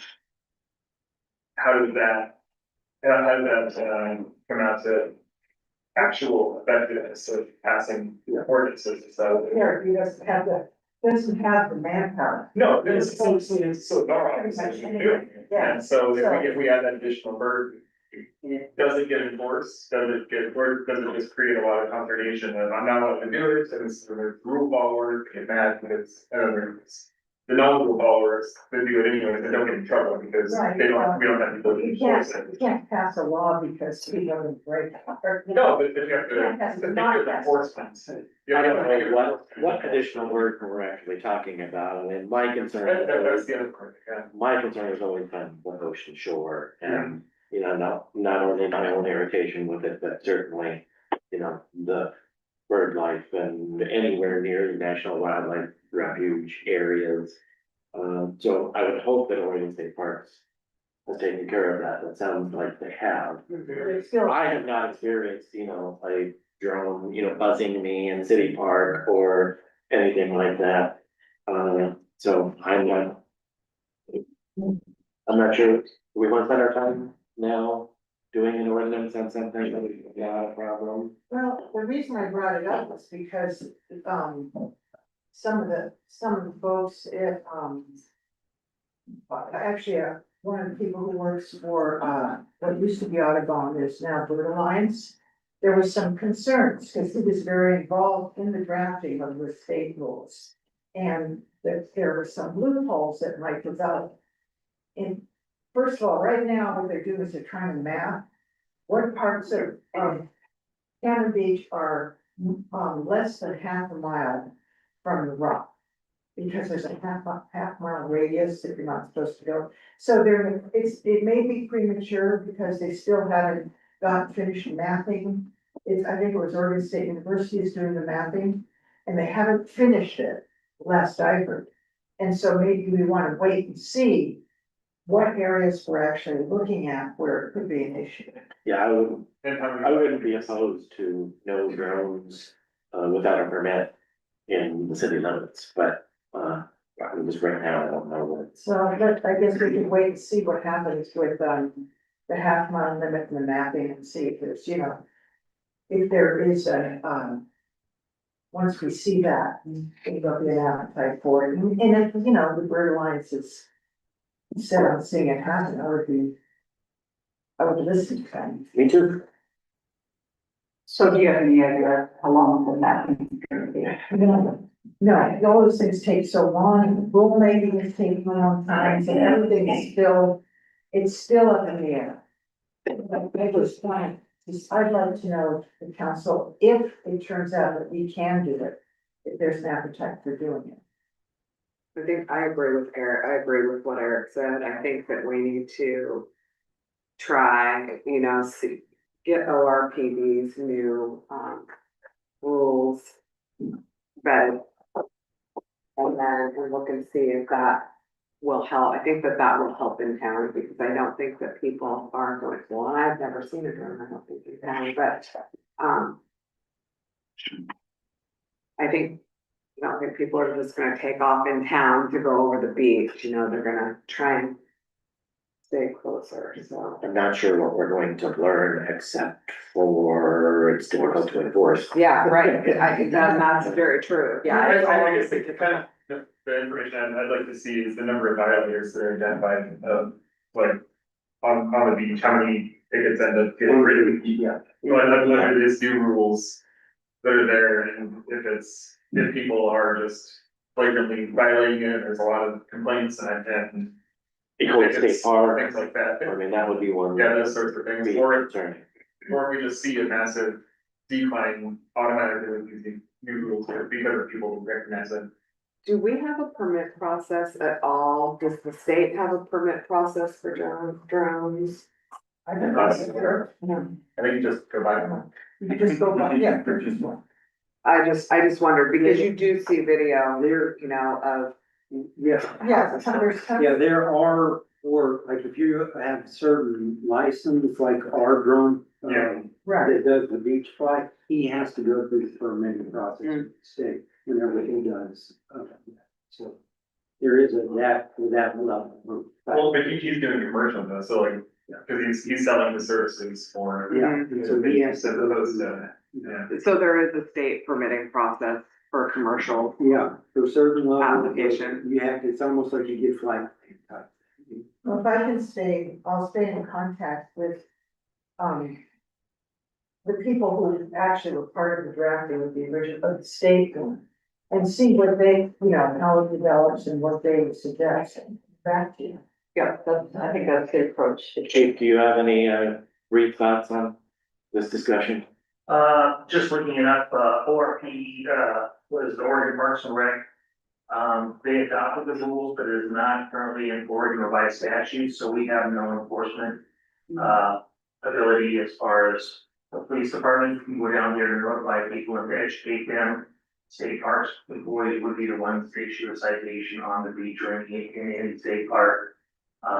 As far as citations from launching on the beach. And so if you have no jurisdiction, then an ORPD is so stretched, you know, with very few, people who can issue a citation, and really,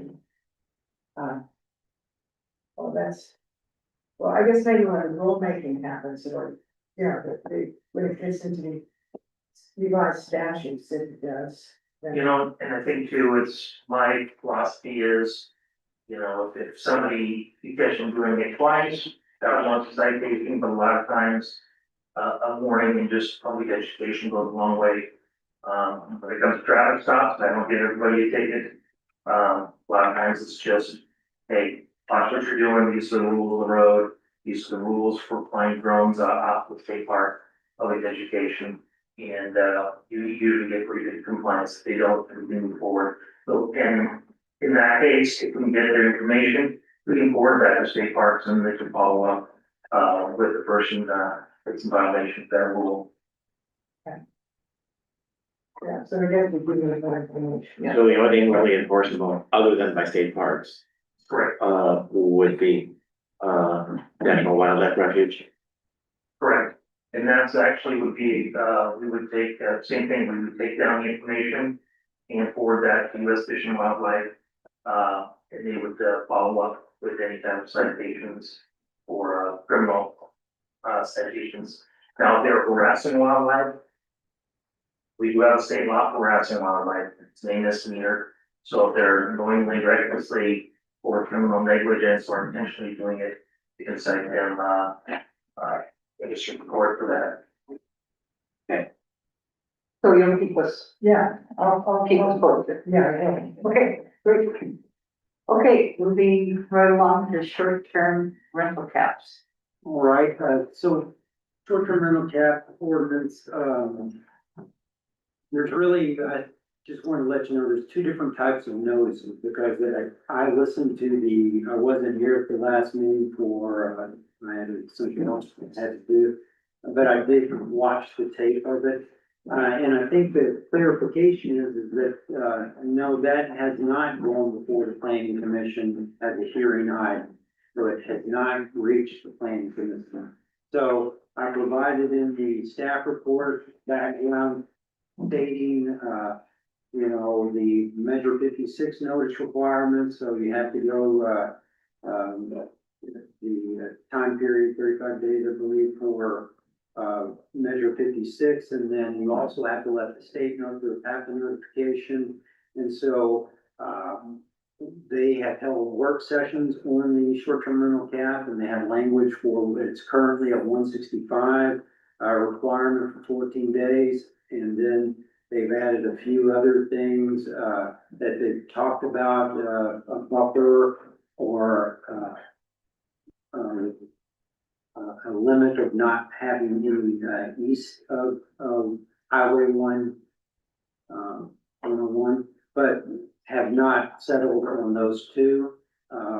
We will draft language for the 165 cap. It's all has been requested, and so that would go before them. As I said in the staff report, that's would be like we held, we were wanting to package that with the signage language changes. That will be Thursday night before the DRB, which would then go get the planning commission next month to talk about the work session on them. And then we would have the full package of the housekeeping sign and STR cap before them, and we would go with the all three that, one. Didn't the council send it to the planning commission and requested they act on it? That was my recall, and it's been Yeah, sitting there. There's no proper notice and there's no negative. no, there's not been an application filed yet, so it will go before them and, well, that was the plan. And that we sent it to them and you guys sent it to them for their recommendation. And, that's the game plan. If you want us to move it on the very next agenda, we can. Well, and I. I did it, planning commission, yeah. Next planning commission, but that would be July, and so that's a 1 month difference, and we would still have to go through measure 56 months. And. I'm not sure it's a 1 month difference. There's so much involved in the other one, I'm not sure. How long it's gonna take, so my concern. So a couple of, so I know. That's like squirrel. Well, I was gonna say squirrel, but it is really enough. Anyway, so on the STRs, I've got two things here. The STRs, we did send it back to the planning commission. From what I understand, the planning commission had conversations about it, and it's just not the highest and best use of their time. It's kind of, it's kind of.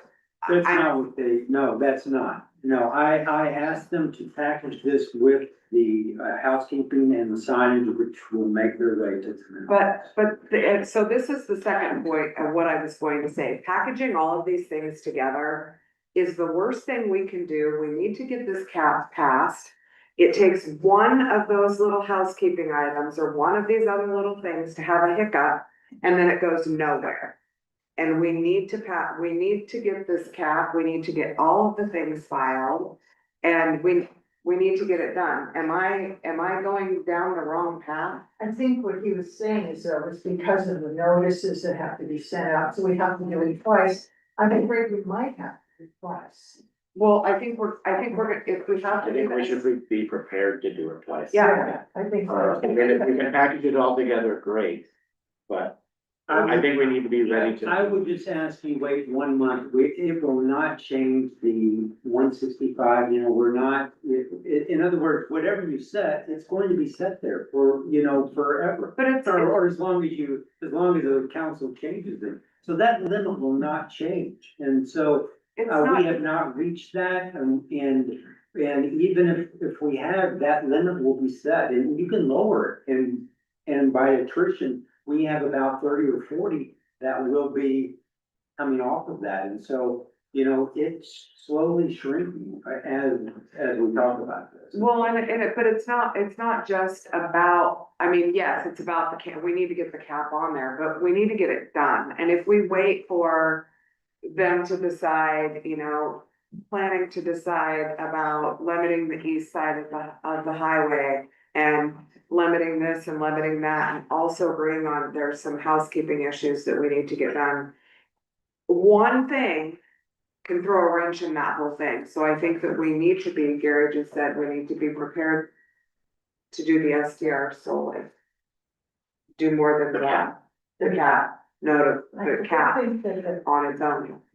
The perception is, it's that this has been going on, boiling for months. And nothing has happened. And I understand what you're saying about all the notifications and everything. And I know that's a big, a lot of extra work. But we just have to do it. Okay. I don't see a Okay. choice. I just want you to know, I just don't understand, honestly, I had no understanding of this at all. And it's gonna cost us, 2 days of work over there, which we can't spend on any of these other things that you wanna do. And so I think that's that's the only thing I'm asking, is that, you know, this is going to save you at best 1 month. Yeah, so. So I heard what you're saying, but you said it's just, it'll process 1 month in April, then you said. No, I have not ever, I've never said that. I have never said anything about the short-term rental cap, being done in a certain amount of time.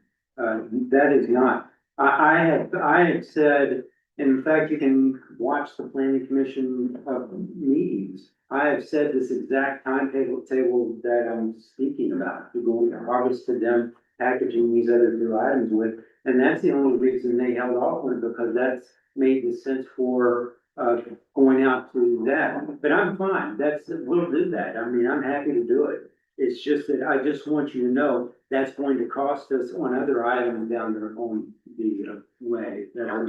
But yeah, but we're happy to do that. Okay, so, So we'll put it on July's agenda. We can't make, you know, this. right, so July's agenda, July's planning agenda. commission, and then And, we'll be ready to, maybe do the year in August. We can even have a special meeting.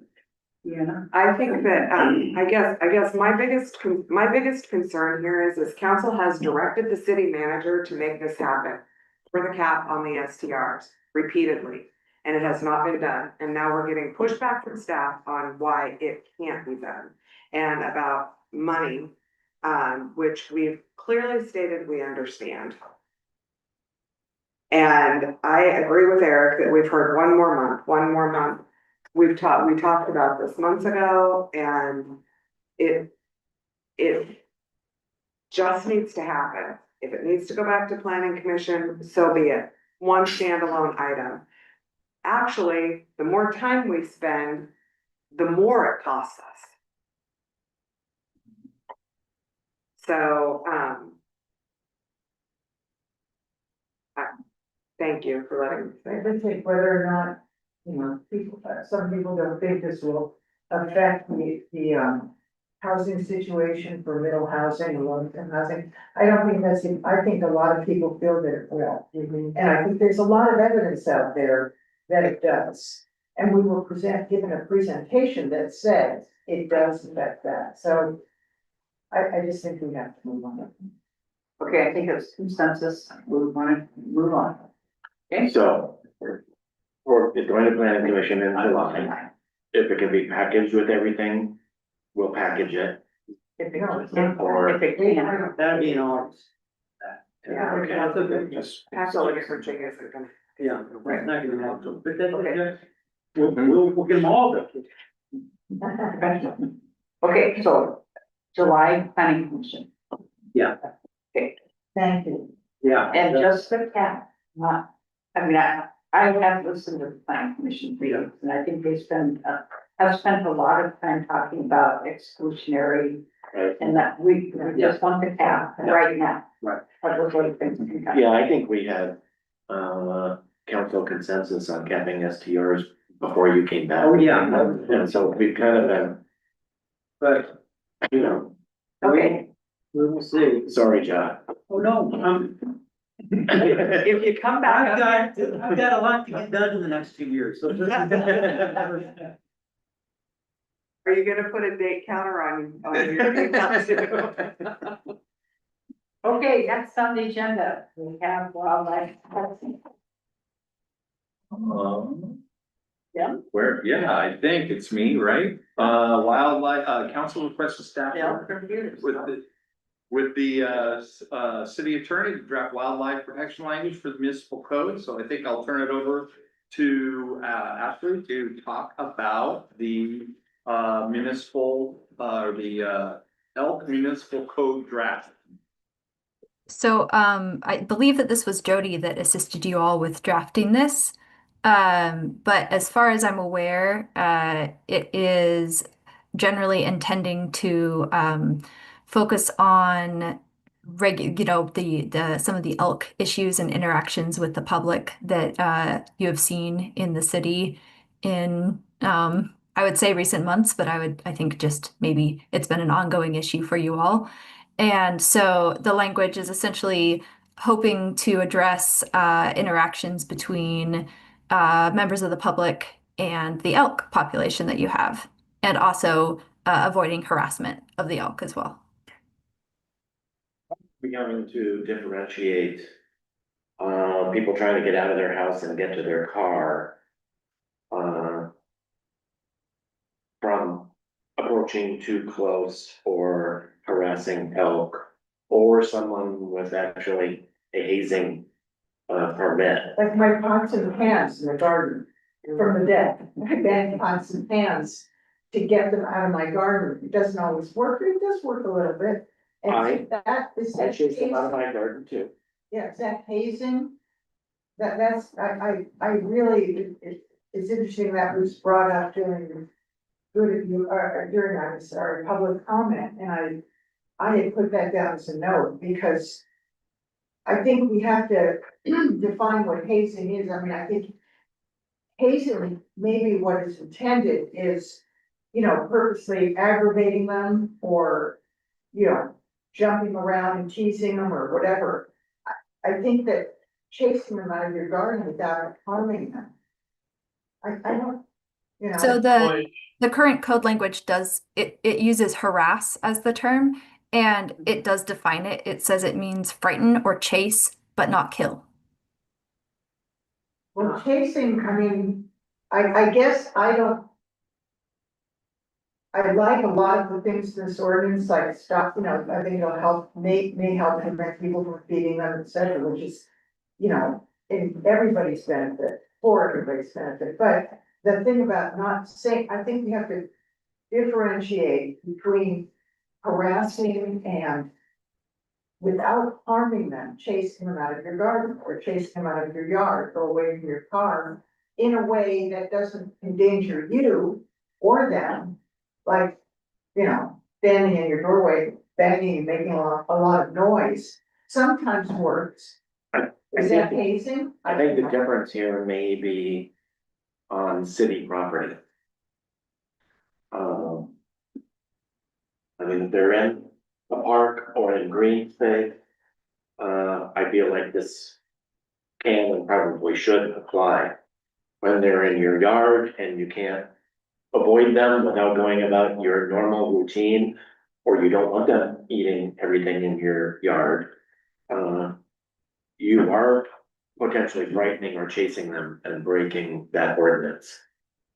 So I have a question. So I am on the same boat, Mr. Smith, as well. The harassing feels very spongy, but if you add in, or if you change it, modify it, so on city property, then does honking your horn as they're driving and they're walking the road, does that count as harassing? Because that's intended to frighten or chase them out of the road. Now are you then violating the code by just honking your horn because they don't listen to it, like honking your horn on the city road because you're on city property, or you're on public property at that point.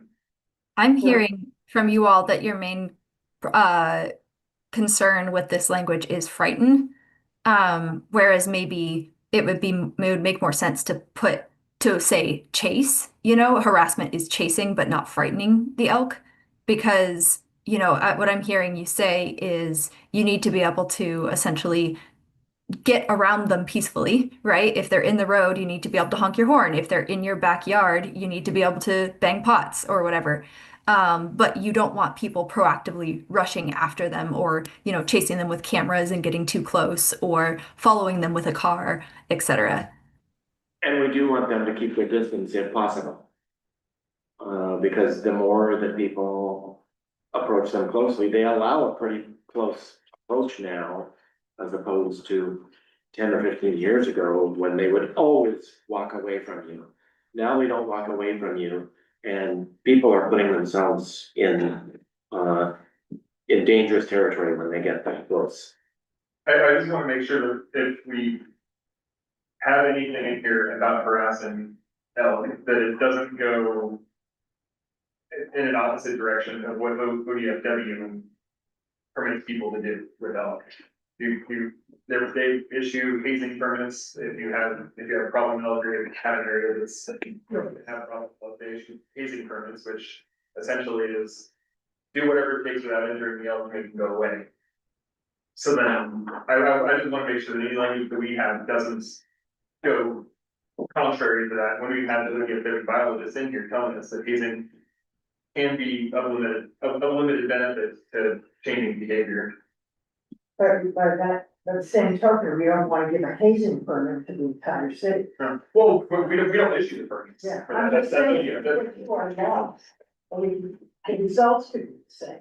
So I think that, you know, the protecting personal property or protecting your property, and you should be allowed to try and chase them off, but I just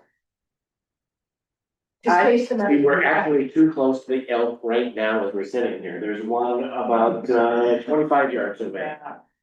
So, I think I agree with Mr. Smith that we've got no feeding the wild animals, that's an ordinance. I mean, if we have, something like this, first of all, how is it going to be enforced? And I just think that ODFW has things in place. I just think that we're overreaching.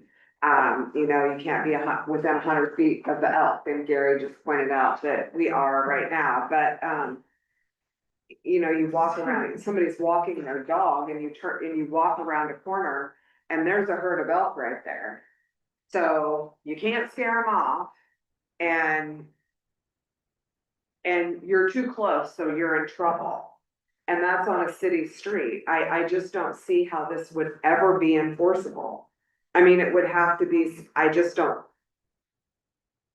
think we're barking up a tree that we just can't enforce. I think it needs to be fleshed out, that's all. I think it's a great idea to forbid feeding them, to forbid approaching them. I think we do need some kind of ordinance for that. I just think that, and unfortunately, there needs to be more in here that defines exactly. Obviously, we're in a building, and if they come to your house and are in your yard, you're also gonna feed them. So,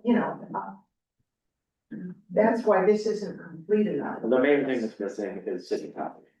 Because if they're in your house, there's nothing you can do. If you come around the corner, there's nothing you can do. But I think it's worth having this for real harassment, which is approaching elk too close when you can avoid them.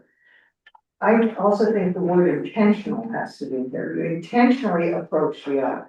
But because that takes care of the question that Deanna was talking about, where you come around the corner. You're not intentionally approaching the elk when you come around the corner. So you have to have the intent to try and go near them and photograph them or pat them or feed them, so that word intentional makes a big difference. But then we have enforcement issue. Actually, that you can't. So I completely agree. I think with what you were just saying. I mean, enforcement's always the hardest part of any code, right? But I was just going to say first, in the first section of 614, I think maybe it's overly broad for what council is looking for. Right now it says, no person shall willfully approach, remain, or otherwise engage in any activity within 100 feet of an elk. So there's 3 elements there: willfully approach, remain, and then engage in activities 100 feet away from an elk. So if we just said no persons shall willfully approach an elk, I think that would get at what I'm hearing you all say. And then in 2, I think if it just said harass means chase or feed or, some of the other examples that you were giving, I think that could maybe get to the point of the code a little bit more. As far as enforcement, I mean, I would have to look to your police chief on that. But I know how difficult enforcement is, just the same as the drone conversation we were just having, right? That's always the difficulty. I don't think that enforcing is. It's very difficult. Yeah, everything is difficult to enforce. Not pass you can't not pass an ordinance because it's difficult to enforce. The police will do their best. We can't expect them to be there every time somebody violates, feeds an elk. How could they possibly do that? Honestly, I think part of the benefit of an ordinance like this, is to be able to tell people, Yeah. Hey, you're hey, right. just to let you know, the enforcement is by us educating people and saying, it's a $1,500 fine for approaching elk like you are right now. And, I hope the fact that we pass an ordinance like this makes newspapers, if there's any of them left. I have issues with the word chase. I wonder if there's a better word to use because I just chasing an elk or chasing anything, and I don't have another word for it, but I'll be thinking about one, but I think, Follow, I think Pursue. pursue, follow. pursue, I like that. Could I add a little bit of more information that might help give you? Sure. Why not? You've been sitting in the Just, back row. I know, be quiet back here. We already have a current wording by statute, which is chasing or harassing wildlife is prohibited. That includes any protected wildlife, not only elk, but it could be a bear, coyotes, whatever. That And they is a use the word misdemeanor. chasing. What's that? They use the word chasing. No, yes, I do. No person shall chase, harass, molest, worry, or disturb any wildlife except for while engaged in lawfully angling for, taking, hunting, or trapping such wildlife. And it lists harassment as any disruption of an animal's sense of security so that its natural behaviors are disturbed or it's forced to move on. With that, in speaking with the state police game division, to write that a misdemeanor citation, which will be a crime, obviously, we have to set a mental state, and I think, Counselor Kerr mentioned this. Are they doing it purposely or intentionally? Are they doing it knowingly, recklessly, or with criminal negligence? So maybe some of those words tied in with the ordinance. But we already do, and we've already cited people for this over the past several years for, harassing the elk here in Cannon Beach. Now, what Mr. Smith talked about, he got a hazing permit through Oregon Department of Fish and Wildlife. That's the only way that you can go about and legally haze these animals to get them out of your yard. But the rest of us can't chase them out of our yard. No, And is that just in his on his property? just his property, yeah. Yeah, and the permit will lay that out. If you, say for instance, you had 100 acres of an alfalfa field, you would be allowed for, your 100-acre field, haze the elk to get them out of that area to stop grazing there. So by state statute, we wouldn't be able to chase them out of our own yard, but we could still create an ordinance that talks more about public property. Correct.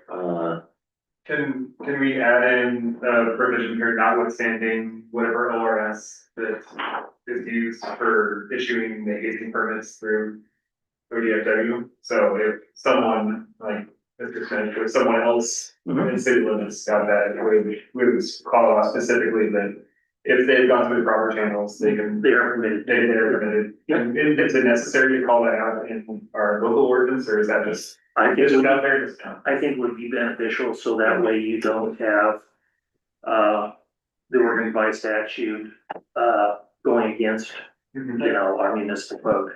So they both kind of line up. And then is it just selective enforcement, or are we going to cite Mary Beth for clapping her hands when she wants to get in her car? I think, once again, it's, if they're doing it to protect themselves, I think you just have to have that mental state that, Lisa said that, are they doing it purposely to harass them? Or are they doing it because they just want to get their vehicle? And say the break on time. Yep. Just to add to that as well, I can say, if you have these requirements at the state level and you have a state permit already, whatever we do at the local level will just be extra, right? It'll be on top of what already can be done. And so if you are silent on particular topics, like for example, I've been hearing council saying, they don't want to overstep and necessarily say, no person shall remain or engage in activity within 100 feet of the elk, right? Pointing out the window and saying there's elk right there. Just even though that is maybe not permitted in state law, we could just stay silent on it in your local code so that we aren't going and having the option to enforce in those particular situations a violation, but really we focus on the pursuit of elk or willfully approaching elk instead in our local code. Yeah, I think we've given you enough information, you could craft something. Do you feel like you can? Okay. Me? Yes, I think so. I think I've heard what it sounds like you all are looking for. But yeah, I think we could bring this back to you with the revisions that I've heard. I've been kind of trying to repeat the revisions I've heard back to you. So if you feel like I've missed something, please let me know. Okay, thank you. I have a question about the whereas, the last whereas. Human safety is the city's first priority with the preservation of wildlife. I would, this thing about domestic animals and property, since that isn't really brought up anywhere else in this ordinance, I think it makes more sense to just say with the preservation of wildlife being an important priority as well, or something like that, not sort of classifying the priorities. Obviously, we're gonna say human safety is our top priority, but after that, I don't think we should be classifying them. I think we should just, because it isn't brought up elsewhere in the ordinance. So I was wondering if you could maybe think about that too. It just to be clear, is that the last whereas or the first whereas that you were talking about? Last whereas. Oh, the last whereas. Perfect. Okay, that makes sense. Thank you. Yeah. The question from me, do you want us to go to the next work session and review it one more time before we bring forward an ordinance? Or do you want me to move forward with an ordinance at the July meeting? I think we need to look at it one more time. Okay. Because we're basically rewriting. Yeah, or we aren't, actually. Your direction. Yeah, I have, Okay, I have one thing about the elk. And I'm good at making unpopular comments. So, so I know this isn't gonna be popular, doesn't really need a lot of discussion, I don't think, but, I still really think that at some point we need to look at, opening the forest reserve for 2 weeks and having them hunting tags issued. I know it's not a popular discussion, but, it's unfortunate, we will be overrun with help if we don't do something. That's all. okay. I think we're ready to move on. To go to the order. Well, I'm gonna start. Okay, first off, I would like to, announce that Bruce St. Dennis is going to be retiring as our city manager as of August 7th, 2026. And then the other items can wait till somebody else can turn. He's been seven. August 7th, 2026. And it's good news, the good news, it looks like we're gonna have Dave's chair here at Cannon Beach. That there's a memorandum of understanding being drawn up, and I just think that's really exciting. Where's it gonna be, like, I think it's gonna be that guy who The crystal spoke shop, to yeah. us, who has the rock shop, or the gem shop, and he also breaks up. Yeah, but the memorandum is between some other people, so. So he was able to locate a space to Yeah, store. he's getting a shed because friends of his dad actually got a grant. And from Travel Oregon, and can pay for him to get a storage shed for David's chair. To be moved on his problems, that's my understanding. Yeah, so I just think it's fantastic. Yeah, so that's good news. Yeah, it is. Other items? Okay, I had a phone call today from Dick Bash. He said to tell everyone hi, and that he is looking forward to progress on the lease and would like to be involved. And then, also one that farmer's market is back, starting next Tuesday from 11 to 3 at the town working on it. So it's here again. Already time. Already time. Have you? Yeah, I'd just like to follow up on Nick's. So it's my understanding that the committee has done their job and selected a firm. And so I guess I'm just curious what the next steps are. This week, we are putting together their pricing, proposal. We will work with them. We will get back with them next week, kind of negotiations, when we have to do a letter of intent by June 26th. And it goes to council at the July 14th meeting for our names. We'll see their plan then. There's no. No plan, this is just to bring the person, this is just to bring firm on. Oh, Yeah, I just to bring firm on. so when, is there any idea when we'll actually, do they have a timeline that they have to meet to draw up ideas or plans? No, because then there'll be the public process and put that whole thing, so it'll be a while. It'll be a while. I think we should consider a committee to work with the designer. That represents the various interests where Dick is going to have, his, an opportunity, to have the say. And, someone who can speak to the interests, a group that can speak to the interests, and they may be varied, but. Yeah, good. So I don't know if that's something we wanna look at being prepared So to do. we can add that to as a work session item, because you guys will have to do what we did with the advisory committee, create your resolution with all of your things in it. So, do you wanna do that at you can do it as a work session item at either meeting, so I don't know what your time frame, because you're gonna have to come up with your criteria and all your parameters, and then adopt a resolution for it. So do you wanna talk about that on July 7th? Or the 14th, when you guys are doing the, Or maybe. As long as we're not already have vetted, 2 hours of agenda items. I think that's what, I think what it should be in August. you wanna do it on this? I just didn't think you guys Because wanted. it's gonna take a while for the designers. You said how long? We do a notice of intent on June 26th, and it comes before you again on the 14th, July 14th. To approve the contract. To approve the contract, and once that contract's approved, then we would, so we won't even really be kicking anything off until after August. Right, so that's I think the August meeting. Yeah. So do you want a work session in July and resolution in August? I think Or we are you should- wanting to work session in August, resolution in September? I think we should be ready to start working, Once they can, okay, so July. July work session, not in August. Okay. Can I just ask a question? Do we know that this selected, designer is willing to work with the public committee or not? Yes. We would assume they are.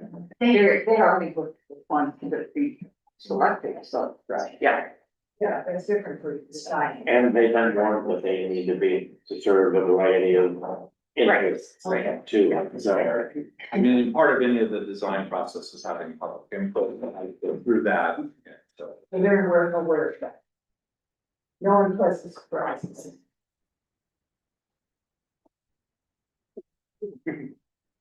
Okay, anything else for good of the order? Okay, meeting's adjourned, thank you.